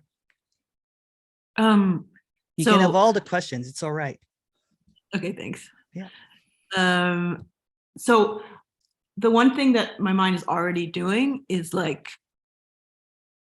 using this as a like, everybody else is so stupid, but like we really get it kind of thing. Yeah. Yeah. And it also uses it as a way to not feel my emotions, or the emotions. Yeah. And so, yeah. And I Yeah. was wondering how to like manage, you know, how to like work with that, as it were. Yeah, there's no one to work with that, you know, but it's just, this is not bypassing, and this is not a denial or a negation or something, right? So for example, if a sneeze comes on, you don't try to reject it, right? The sneeze is the same as anger or a feeling of better or lower, but it's just a sneeze. Does the sneeze have any meaning? No. Okay. Well, it depends. Yeah.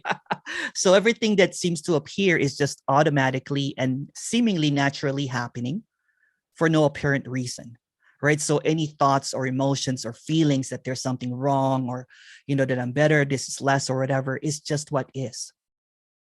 The moment that there's a moment that thinking that there's something wrong or right about that, then that's the apparent delusion of separation seemingly happening again. So the moment that you think that you are the delusion, that you are the separation, without you, there's no separation. but there's no you, Right. so there's no separation. And arguing with the idea of the me is like a sneaky way of consolidating the It idea of the is, me. yeah, Yeah. yeah. It Okay. just reinforces, right? Yeah. Something that's not there. So sneaky. It is. It's a very persistent, sneaky little, whatever, right?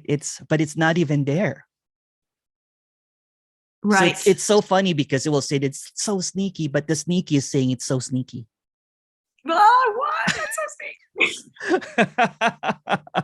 It's like To meta top it sneak. off, it's really just what is appearing as sneaky and then calling it out as sneaky. Oh my God, that's so trippy. Yeah. Okay. Thank you.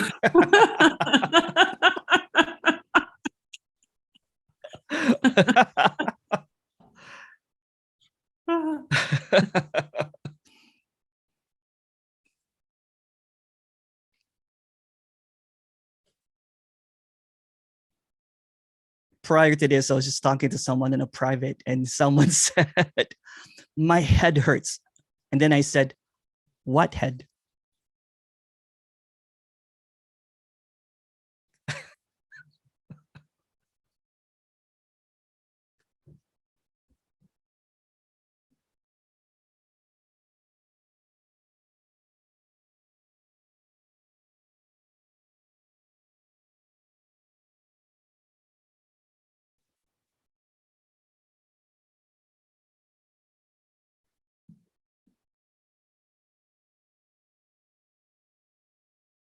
Hey, Steve. Hey, Emerson, how you feeling? Hello. Good. Good. I was thinking that Maria's great discussion of the ping pong stuff that we all Yeah. go through. And her statement that, or question, how do you manage it? I was thinking that there's no managing, but it was being managed even as you were talking about it. The managing was occurring. It's simply what is. Yeah. So it appears as managing the unmanageable. It seems like it's going back and forth. You know what I'm saying? It's like the ping pong. But that's the it's like if you can pinpoint, you know what I'm saying, in how to express this, how to express separation in the history of technology and games, right? The first video game that came out was Pong. It's just simply a ball going back and forth. But it's a game. Right. It was not, there's no two games, you know what I'm saying? It's just a singular game. It's called Pong. Not even called ping pong, it's just Pong, and that's by Atari, I think, and then all of a sudden we have this elaborate games right now with multiple players and everything, like simulated reality and all this kind of stuff. But there's no programmer. It's just a simulation of separation, but there's no one that simulated it because it's an illusion. So it's an illusory management or separation of something that is just wild. The wildness appearing as two. The wildness that is inseparable. The silence or the stillness is so wild that it appears as movement. The silence is so loud that it appears as sound.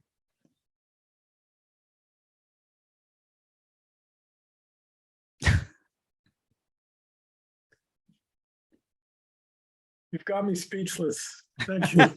Thank you. Thank you.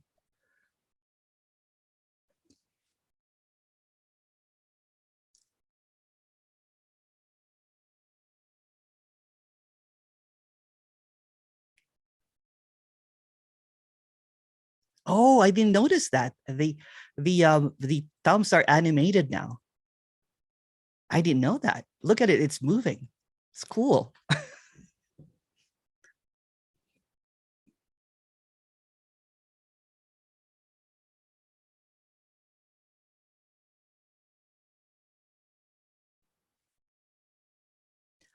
The way of language always referring to to my end eye is just what happens, and it sticks like a glue sometimes.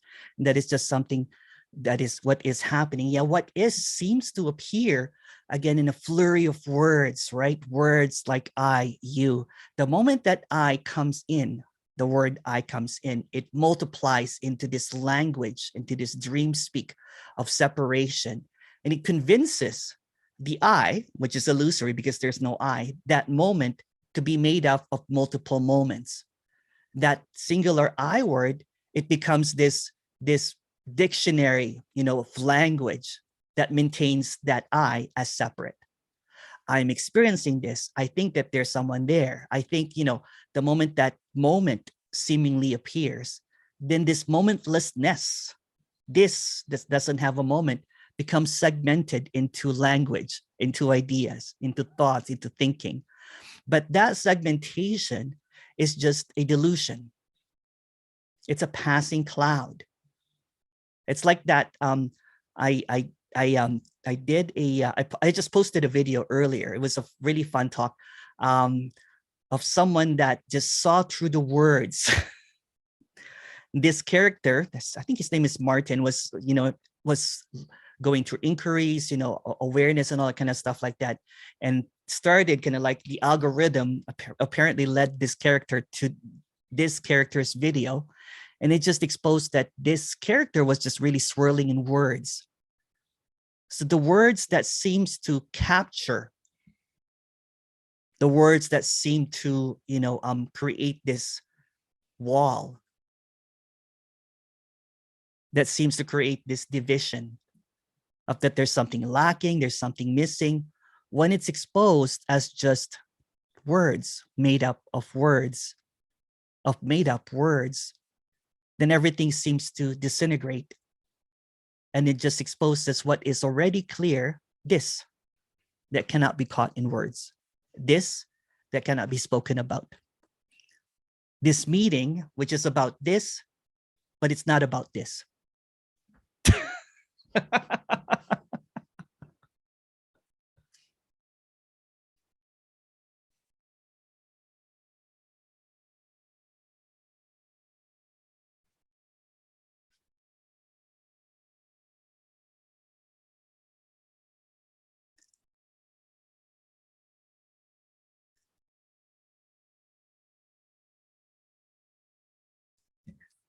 Are you feeling better from last week? Yeah, actually, yeah. Thank you for asking.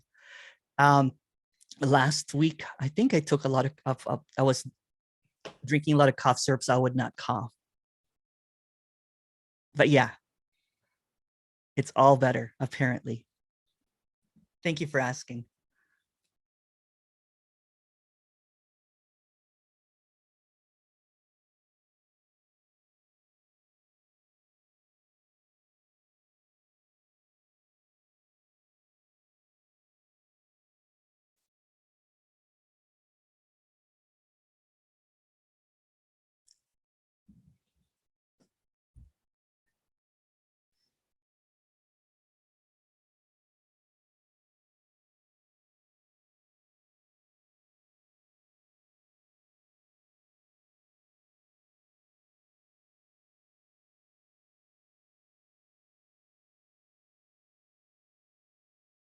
Daniel, please go ahead.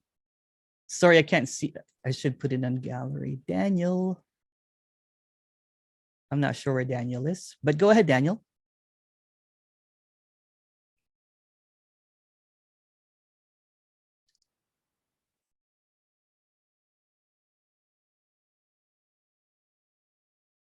Hello. Oh, did I raise my hand by accident? Oh, sorry. Casey said Daniel, so I thought you raised your hand. I did have a question. I guess. But go ahead. Sorry. Yeah. I was just having a good laugh right now. I don't know why. How are you doing, Daniel? Doing good. I'm back home. I usually listen to you guys on my truck while I'm driving. That's the usual routine. But now it's like, okay, I'm back home. Cool. Nice. So I don't know. Okay, where's my question? um, feeling very empty. I think I'm gonna have to come back to you right now. No worries. No worries at all.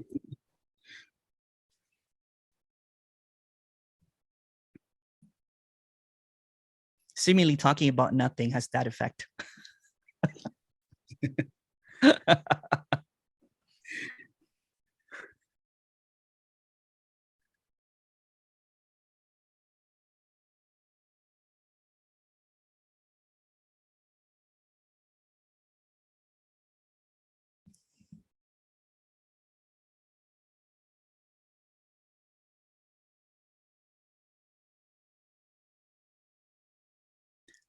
Hi, Emerson. Your video about words did its thing for me. Somehow there is just this clarity that cannot be spoken about, and would like to thank you for doing nothing. Yeah, there was nothing that was really shared, just the obviousness, right? The obviousness that the words that seemingly gets held onto seems to create this seeming entrapment. It's kind of like being buried in words. But what's being expressed is in the absence of words, in the directness, in the obviousness of this. There's no such thing as separation. It's just always whole and complete. It already is. But thank you.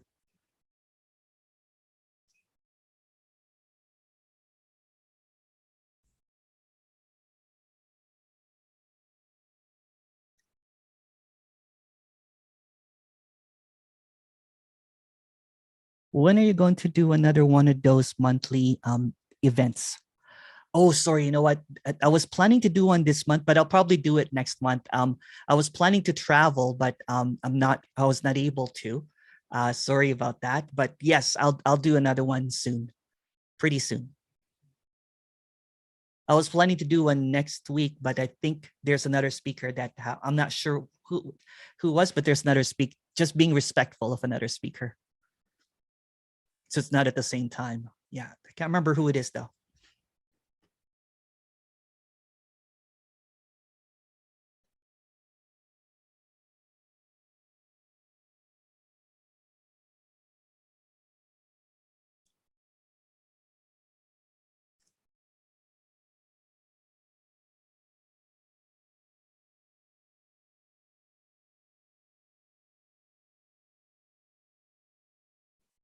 Did you feel separate when you were seeking, and do you feel separate? I don't know. Did you feel separate when you were seeking, or do you feel separate at all? Separate is just another word.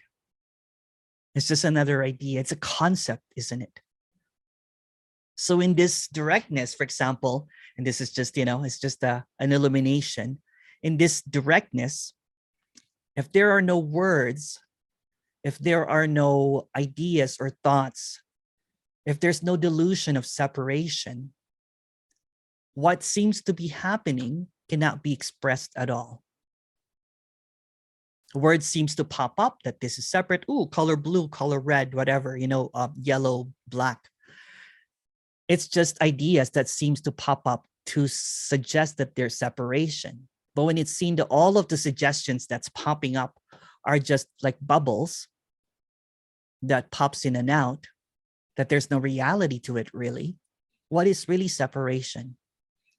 In the story, of course, if you want to, in the story, of course, there was this story of this character that felt separate. And when it thought that it got united, when it thought it was whole, which is just another, union is just, it's just another idea in separation, because there's nothing that needs to be united, because there's nothing separate in the first place. It's already complete. It's already whole. It's already empty. So when there was this idea of separation that was maintained by the idea that there's going to be an abiding or an awareness of kind of like being kind of like uniting, or this delusion of dissolving or something. It's maintained by practices, by ideas of others. So this is the absence about the ideas of others. When when will your book will be available soon? I was just talking to the editor, which is here, and then we there's an idea of adding another part of it. Like we thought it was finished. but there's another book that was actually really funny. I did this. I was supposed to do a couple of intensives that I had to cancel. So instead of being an in-person intensive, I was doing a back to back, kind of like one-on-ones and small groups. And I was trying to finish this is just a funny story. I was trying to finish the book by writing the preface and the introduction, but that preface and introduction turned into another book. And that book, it was just so funny because there was tiredness in his character. So it was just writing nonstop. I'm like, ooh, this is like another book. So there's a second book called This Book. This book about, I can't remember the title. A book about this is not a book. A book about this is not a book.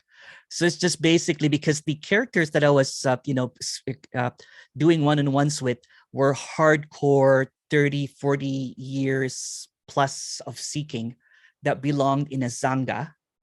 And so they're coming at me with all of these words.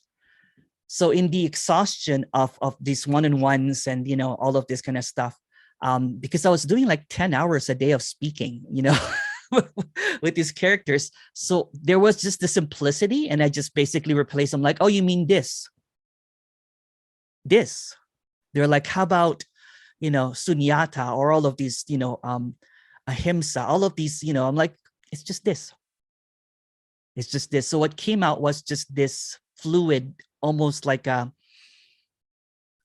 writing without a writer, just fluidity, no stories or whatever, that just basically repeated, it's always this in a seemingly longer version, like a book. And so to cut a long story short, hopefully really soon, but there's no hurry because it's already this. But thank you for asking.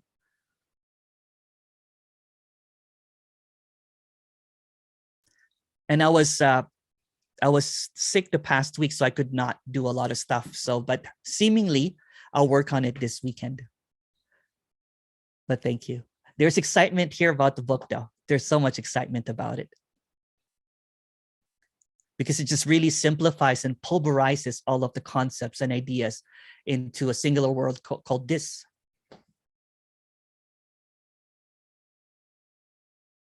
Or maybe I'll just publish a book with no words in it.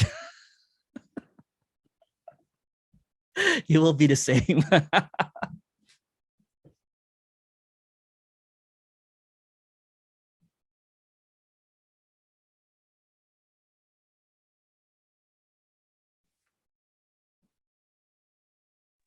Then you call it the empty book. Yeah. This book is empty. And they open the book and they're like, can I get a refund?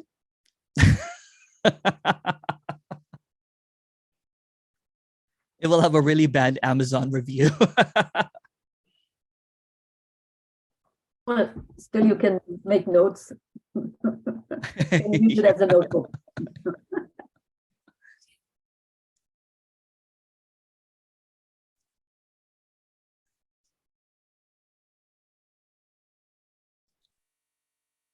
Can I ask another question? Yeah, for sure. Okay. If people want me to shut up, then they can tell me. No, I think apparently the characters appreciate it. Okay, cool. So what was coming up for me? I'm just basically like saying what's coming up for me in argument. There's no choice anyway in that. Yeah. Okay, cool. I have like a little bit of a history with like going so hardcore into spiritual practices that I like ended up in a psych ward. Yeah. And I think that there's a fear that there's a story right now that like if I allow this like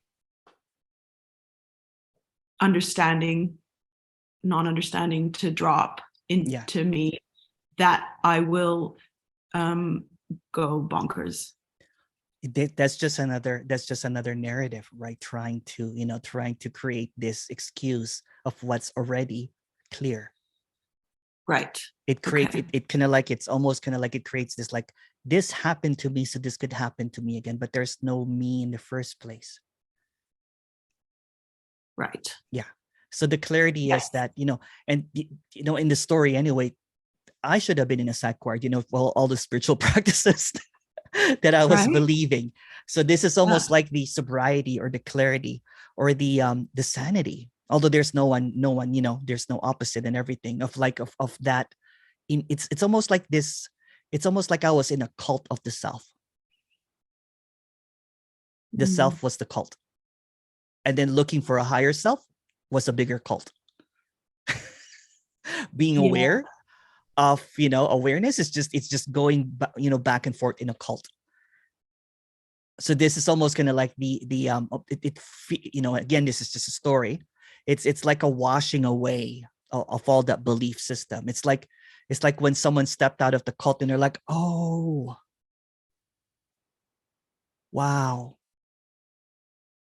I was watching this documentary about these kids, you know what I'm saying, in college that were in a cult with someone that basically confused them.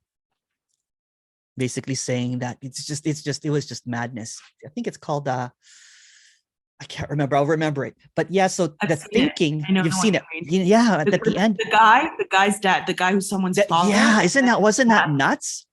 Whoa. Yeah. But isn't that the same as the self, the me? The gaslighting, that there's something kind of like, going back and forth that, there's something wrong. Yes. And what makes me trust this is that there's less and less arrogance, like towards other people. It's like enlightenment or like a Ferrari is the same thing. Yeah. There's no more judgment of desires or attachment and all that stuff, because it's like I can now see that it's all the same mechanism. But there's also nothing wrong with desires, because there's not really anyone that's desiring. Right. There's a cyclical pattern of a desire when you think that you're the one that's desiring, right? So there's a desire to have more, to have more. Mm-hmm. And then when you have more, there's a desire to share to others. And then when you have everything, there's a desire to lose the desire. To lose everything, but it's just a cyclical pattern. So when it's seen that that's just what is, right? It's just what seems to be seemingly happening. Then when it kind of like spools out, kind of like you're like, oh, it's just, again, it's like when you are, you think that you're driving, you think that you're the one in charge, that you get GPS, you get maps and everything if you're from the older generation, and trying to look for the final destination of freedom. So there is the desire to do a U-turn. There's a desire to follow others and everything. But when it's seen that desires, the whole mechanism is a game. It's not even happening. It's just a merry-go-round. Like the desire will keep on going around if you notice it. Right? wanting to get there, and once you get there, you're wanting others to get where you are, and then when you see. And then losing that desire is just another desire. It's just a cyclical pattern of something that's not even happening. Yeah. Yeah. And it's kind of sweet, actually. It is. There's a sweetness to it now. I can feel it's like. Yeah. There's just this. Yeah. There's this sweetness. There's softness. This easiness when it's seen that there's no one doing any of this. It's innocence. It's just innocence. Yeah, it's just play. It's just play. That's why there's a lot of laughter here. Besides the fact that there's the absurdity of speaking about something that cannot be spoken about over and over and over again, or the obviousness that it's already done. Yeah, it's nuts. It is, yeah. That there's nothing needed. There's nothing that's needed to be done. There's also a story that's saying that, like, because I have like a physical, like a chronic physical thing, and it's saying that, like, oh, if you won't do anything to help you, that's all just narrative, isn't it? Like, you won't. Yeah, you know what? It's also what is. There's not. This is not about an avoidance or a cure for something that there's nothing wrong of, right? So physical, seeming kind of like pain and everything there's nothing wrong or right about it. It's just what's happening. So taking care of it is also what is. Not taking care of it is also what is. It's going to be whatever it is, no matter what it is. But the words get in the way. The words that, there should be something done or nothing done. It's just getting in the way of what already is, because it's going to be happening no matter what it is, right? For example, if there is a pain, there's going to be some, trying to get rid of the pain, like by taking medication or getting massage or whatever, saying therapies and everything. It doesn't need thought. It just appears. For example, if I cut my finger and if I need stitches, what I'm saying? If I was kind of like chopping up some vegetables and I chop, my finger, it's not going to say, this is just what's happening. There's nothing needed. There's no one here that's bleeding. Bleeding is happening. So what seemingly happens is there's going to be going to the hospital and getting some stitches done if it's needed. Right, because it's not in a narrative. So yeah, yeah, I can see that, because that's always confused me, but I can see that now. Yeah. It's so funny because there's assumption that what's being spoken about is a negation or denial or a bypassing. But who's to negate and who's to bypass when this is all just seemingly naturally occurring without a controller? Right now. Yeah. It's just what is. Yeah. Again, for example, if I'll use the house burning again, right? If a house is burning and you're inside of it, you're not going to say that nothing is happening. There's no one here. Surely you're going to get out of the house and call the fire department. It's just what is. There's nothing spiritual or not spiritual about that. There's nothing non-dualistic or not non-dualistic about that. It's just what is. So this is not about a concept or an idea or a practice or a right way of living, because there's no such thing as a right way of living when there's no one living it. Because the one that thinks that it has options, the options that appear is the imaginary source of everything that's imagined. So the imaginary source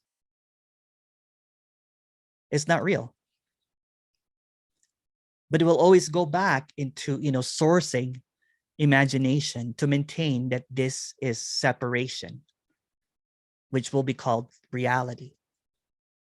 But if the words illusion and separation or any words are just yanked out completely,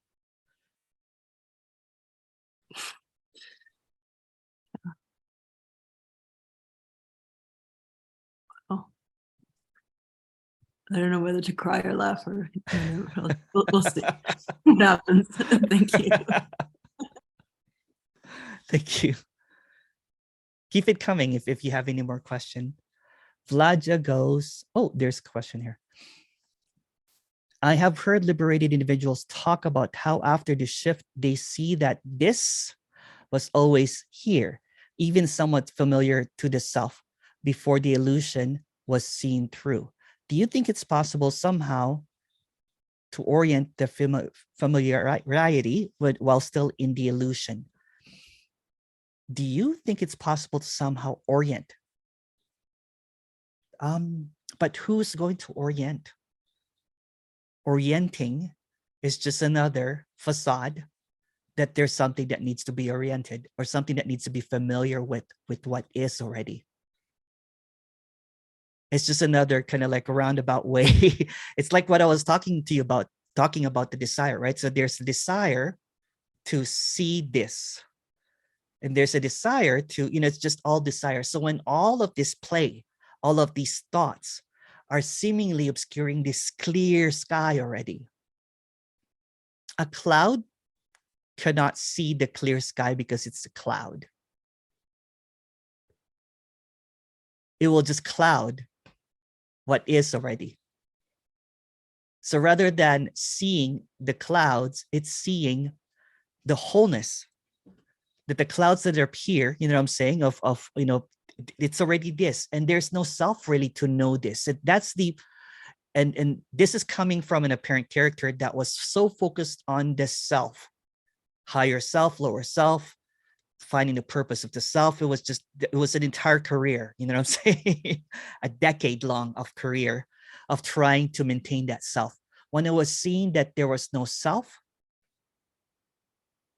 it was just kind of like gobsmacked. They're like, what? Just like this. Where's the self? It's just this.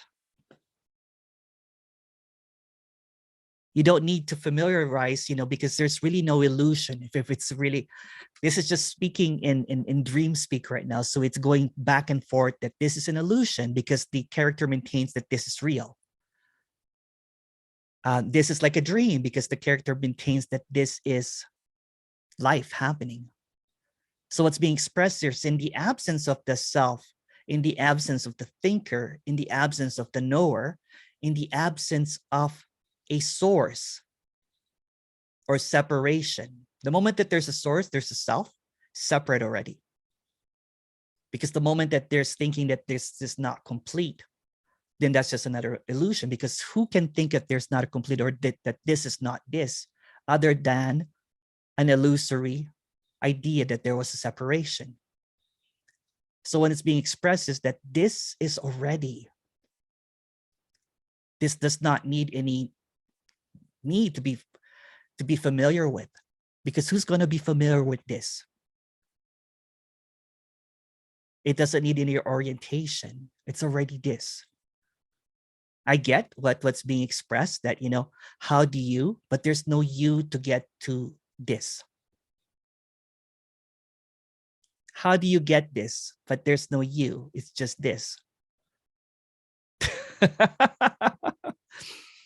But thank you for that question. There's a question here. My biggest fear is that all this madness will drive me crazy and I'll be like screaming and throwing stuff around and everything.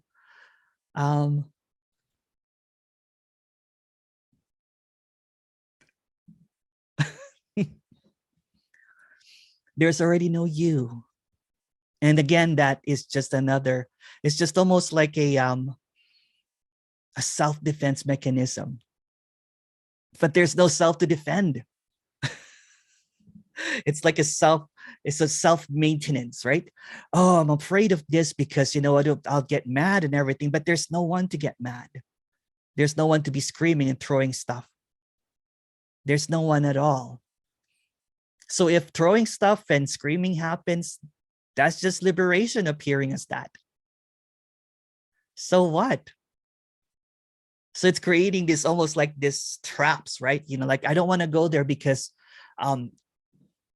it's afraid to be shown that there's no one to get there.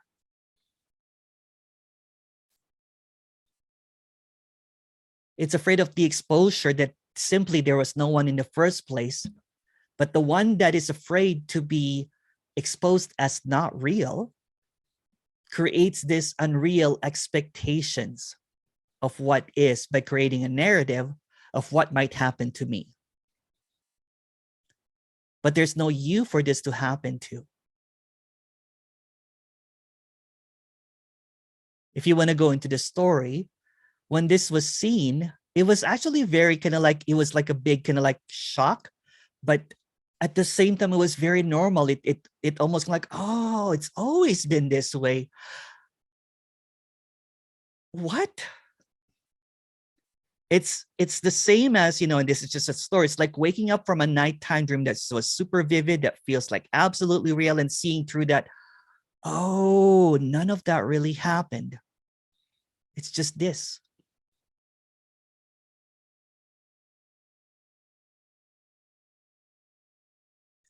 So the biggest fear is to expose the fear as nothing.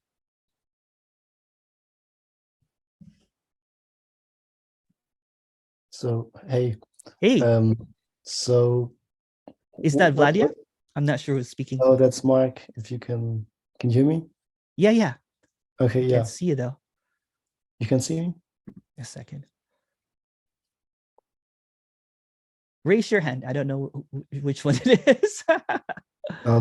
I'll should be doing it now. Wait. Oh, Mark. Hey, Mark. Hey. Hey. Yeah, so the fear isn't what is the fear fearing, or The fear yeah. is afraid of itself being unreal. That is not even there. And is it because it's sort of been like for such a long time, it's been felt as if it was real, that it can feel very controversial when you hear that, or that like there's a lot of sort of, it seems here at least, like in the body, or like maybe my heart will beat faster or something, like when I hear this. Yeah, it's or creating a narrative to hide that the fear is nothing. It's the fear of the unknown. So it pretends it knows what will happen by, setting it up by saying that, it fears that my heart will beat faster, or, that I will be mad, or I will be whatever, I'm saying, narrative. When it's really exposed, it's kind of like being that kid, right? The kid is afraid of that monster in the closet, but when all the lights are turned, it was really nothing.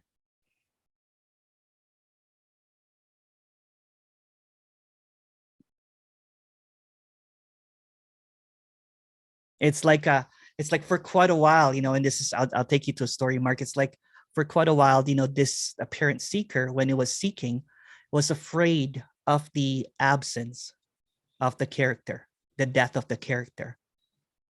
But when it was finally seen that there was not even a character, what was I afraid of? Because the fear maintains itself by creating fear to make it real. So the fear makes it real, what it's afraid of, but the fear is just basically pure speculation. It's pure of the imagination. It's fear of that it's just really imagined. It's afraid of the unknown because it's also unknown. Chris piped in there, it's afraid of the unknown, but the unknown is unknowable, so that there's nothing to be afraid of. Yeah. So it's fearing the absence of the one that fears. It fears that it doesn't have a source. It fears that it's not true. It fears that it's nothing at all. I can keep on going. okay, yeah, thanks. I like your graphics on Instagram. Thank you. Yeah. Thanks. Yeah.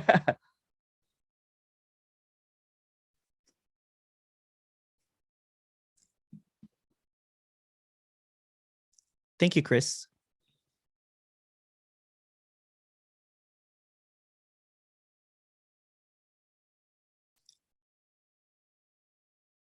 So it's afraid of itself. So fear is afraid of itself, but there's no self to be afraid of. It's really nothing.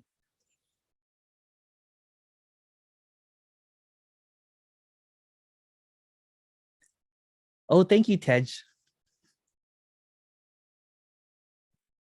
So Daniel. oh, sorry.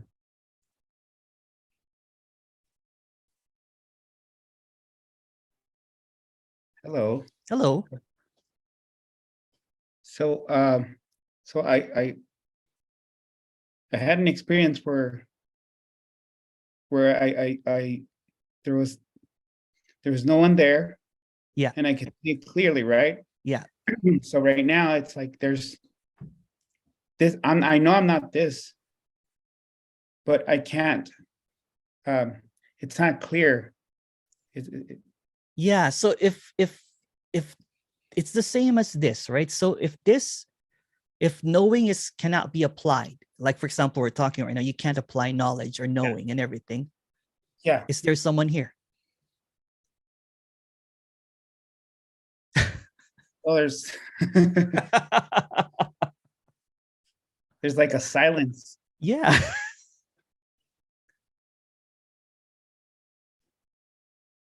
There it is. Yeah. It's always this. So if the knowing, app is turned off without the knower, is anyone here? No. No. But if it's turned on, and I know that no one's here, even if it's turned on, right? Again, you're using the knowing part, right? Okay. Yeah. So because that's knowing. So if the knowing, whether knowing that there's someone here or there's no one here, because both are illusions. Okay. Saying that there's someone here, there's no one here, it's just basically, it's just a wordplay. It's just a game. Yeah. So Okay. if what is being expressed here is that when that knower that only knows words is absent,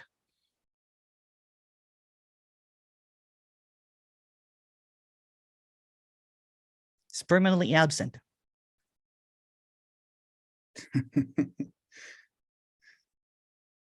Because the knowing only appears as thoughts. Okay. So the thought is supporting a thought to maintain a thought about whether this is this or not this, but it's always this. Yes. Okay. I think I catch myself doing that. Yeah. But who's catching yourself doing that?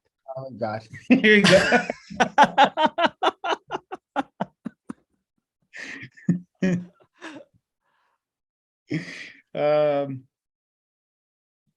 No one apparently. So there's this immediacy, this perfection, this unknowable thisness, right? It's just this.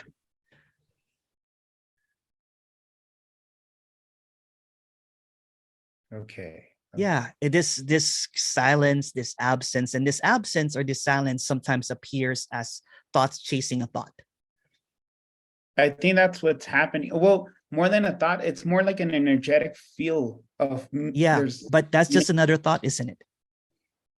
Let me check.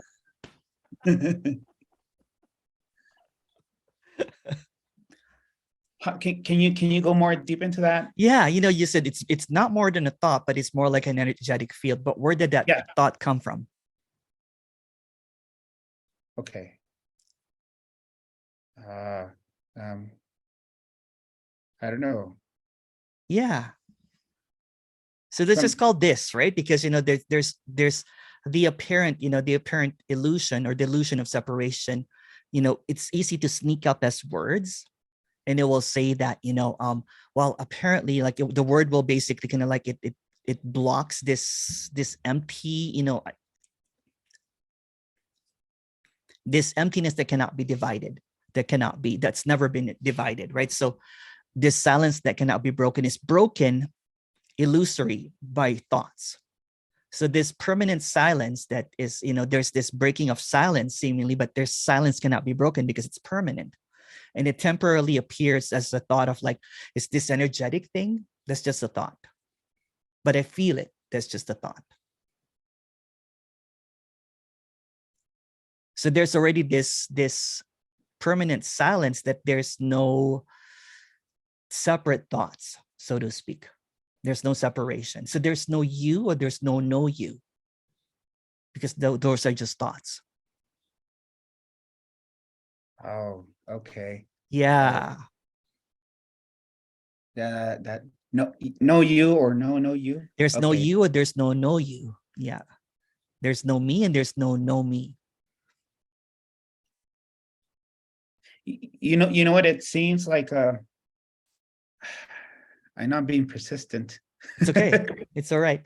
There's it seems like there's like a location in my body, and I've heard of this before, rare in a rare way, and and it But who seems, thought of that? See, that's just another thought, right? It's just another breaking of the silence. So it's already complete, right? So there's this splish splashing, you know what I'm saying, in the waves of trying to figure out something. It's kind of like it's already this. It's already this unconditional sea of unconditional love. It's already this. You're already Yeah. drowning in it. okay, yeah, I caught myself there. Okay, yeah. Yeah. Well, there's no you drowning in it, but it's already this. It's just happening. Yeah. There's gonna be this persistent, you know what I'm saying, kind of like apparent ideas of separation, but that's what they are. They're just ideas of separation. It's just a delusion of separation. So when it's seen clearly that they're just delusions, that nothing is true or right, because true or right or false or right are just words that maintain separation. So any thought that comes up of either this is it or this is not it are just thoughts. Mm-hmm. So without those thoughts, it's always, for a lack of a better word, it's always this. This that cannot be thought of. This that cannot be understood. This wholeness that cannot be divided. The moment that thinking happens, it's like dividing what's whole already. But seemingly, the illusion of division comes in words and thoughts, but that's also wholeness appearing as division. It's already what is. Or simply, it's always this. For example, if you say, what about that thought is this? What about this thing? It's this. It's almost kind of like, it's like there's this narrative that wants to go into many different directions. When it's basically exposed, that's also it. It's also this. It's also this. Then it almost kind of like, it's almost gets exposed. It's like, oh shoot. It's like, yeah. So it doesn't branch into this ideas of like, well, when I was doing breathing techniques, you know, I'm saying I caught what this is and everything. When I was focusing on the mind and everything. So it's just this appearing as this, appearing as this. It's just little, it's just basically branches of the same tree. I need an alarm to like just constantly, oh, it's just this. That's a technique. Oh, that's right. That's right. What's being expressed is that there's no need to figure out what this is because it's always this. Correct. Yeah. I catch myself again. Okay. Very good. Okay. It's not about trying to understand. It's not about trying to get it, because that's just the moment that, you know, it's like, again, it's like playing a game with stillness. The moment that you make a move, it's checkmate. It's also this. It's also stillness. It's stillness playing with stillness. So it's this versus this. But there's no other this. It's always this.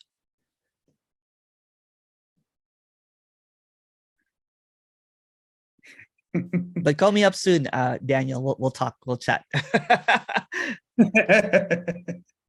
Thank you. Thank you. If you have any more questions, we can keep on going if you like. No, I keep getting these moments of emptiness. So I think it's always emptiness. Even moments of emptiness and not moments of emptiness are all emptiness.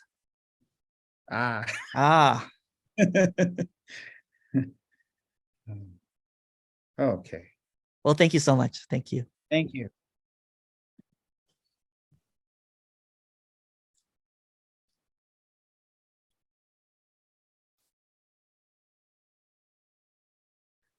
I didn't like your meeting last week. I'm glad that I attended this one. I like this better. Maybe because it was the cough syrup that I was drinking. Again, you know what? There's no preference whether you like this or not, because this is not addressing the you that likes this or not. What's being expressed is that there's no you that likes this or not. It's just what is.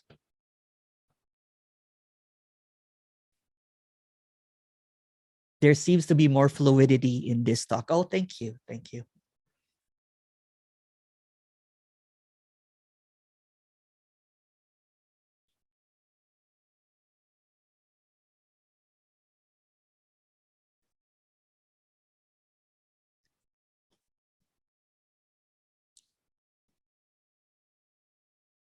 Hi, Emerson. What happens in the breakout rooms? Ooh, I don't know.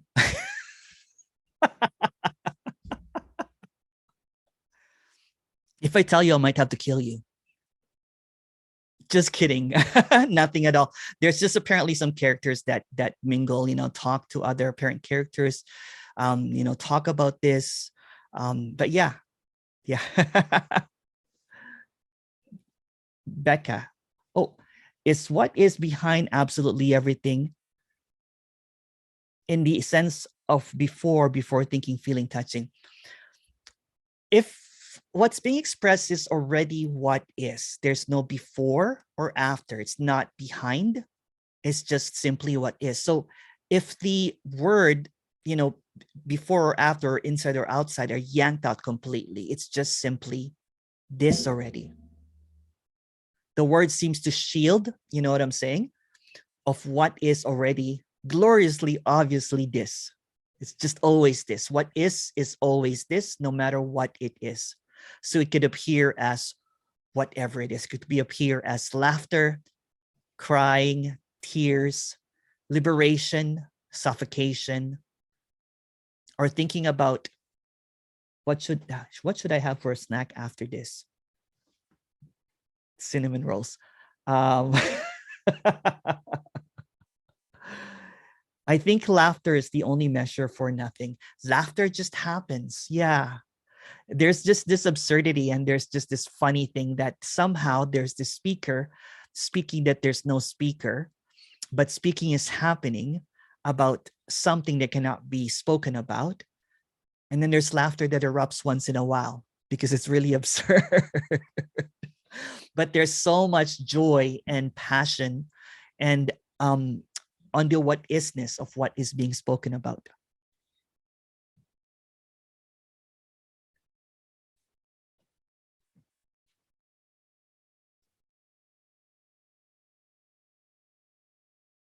Well, in the immortal words of Bugs Bunny, that's it, folks. It's always this. Thank you so much, everyone. Have a great day. We're going to open up the breakout room. And thank you. Thank you. I promise I'll come up with the next, with the 3-day or 2-day or something. I was planning to do one this month, but much apologies. Apparently, getting sick happens, and so I could not really do much. But there's just this gratefulness, appreciation for all that this is, no matter what it is. Thank you so much. Bye-bye.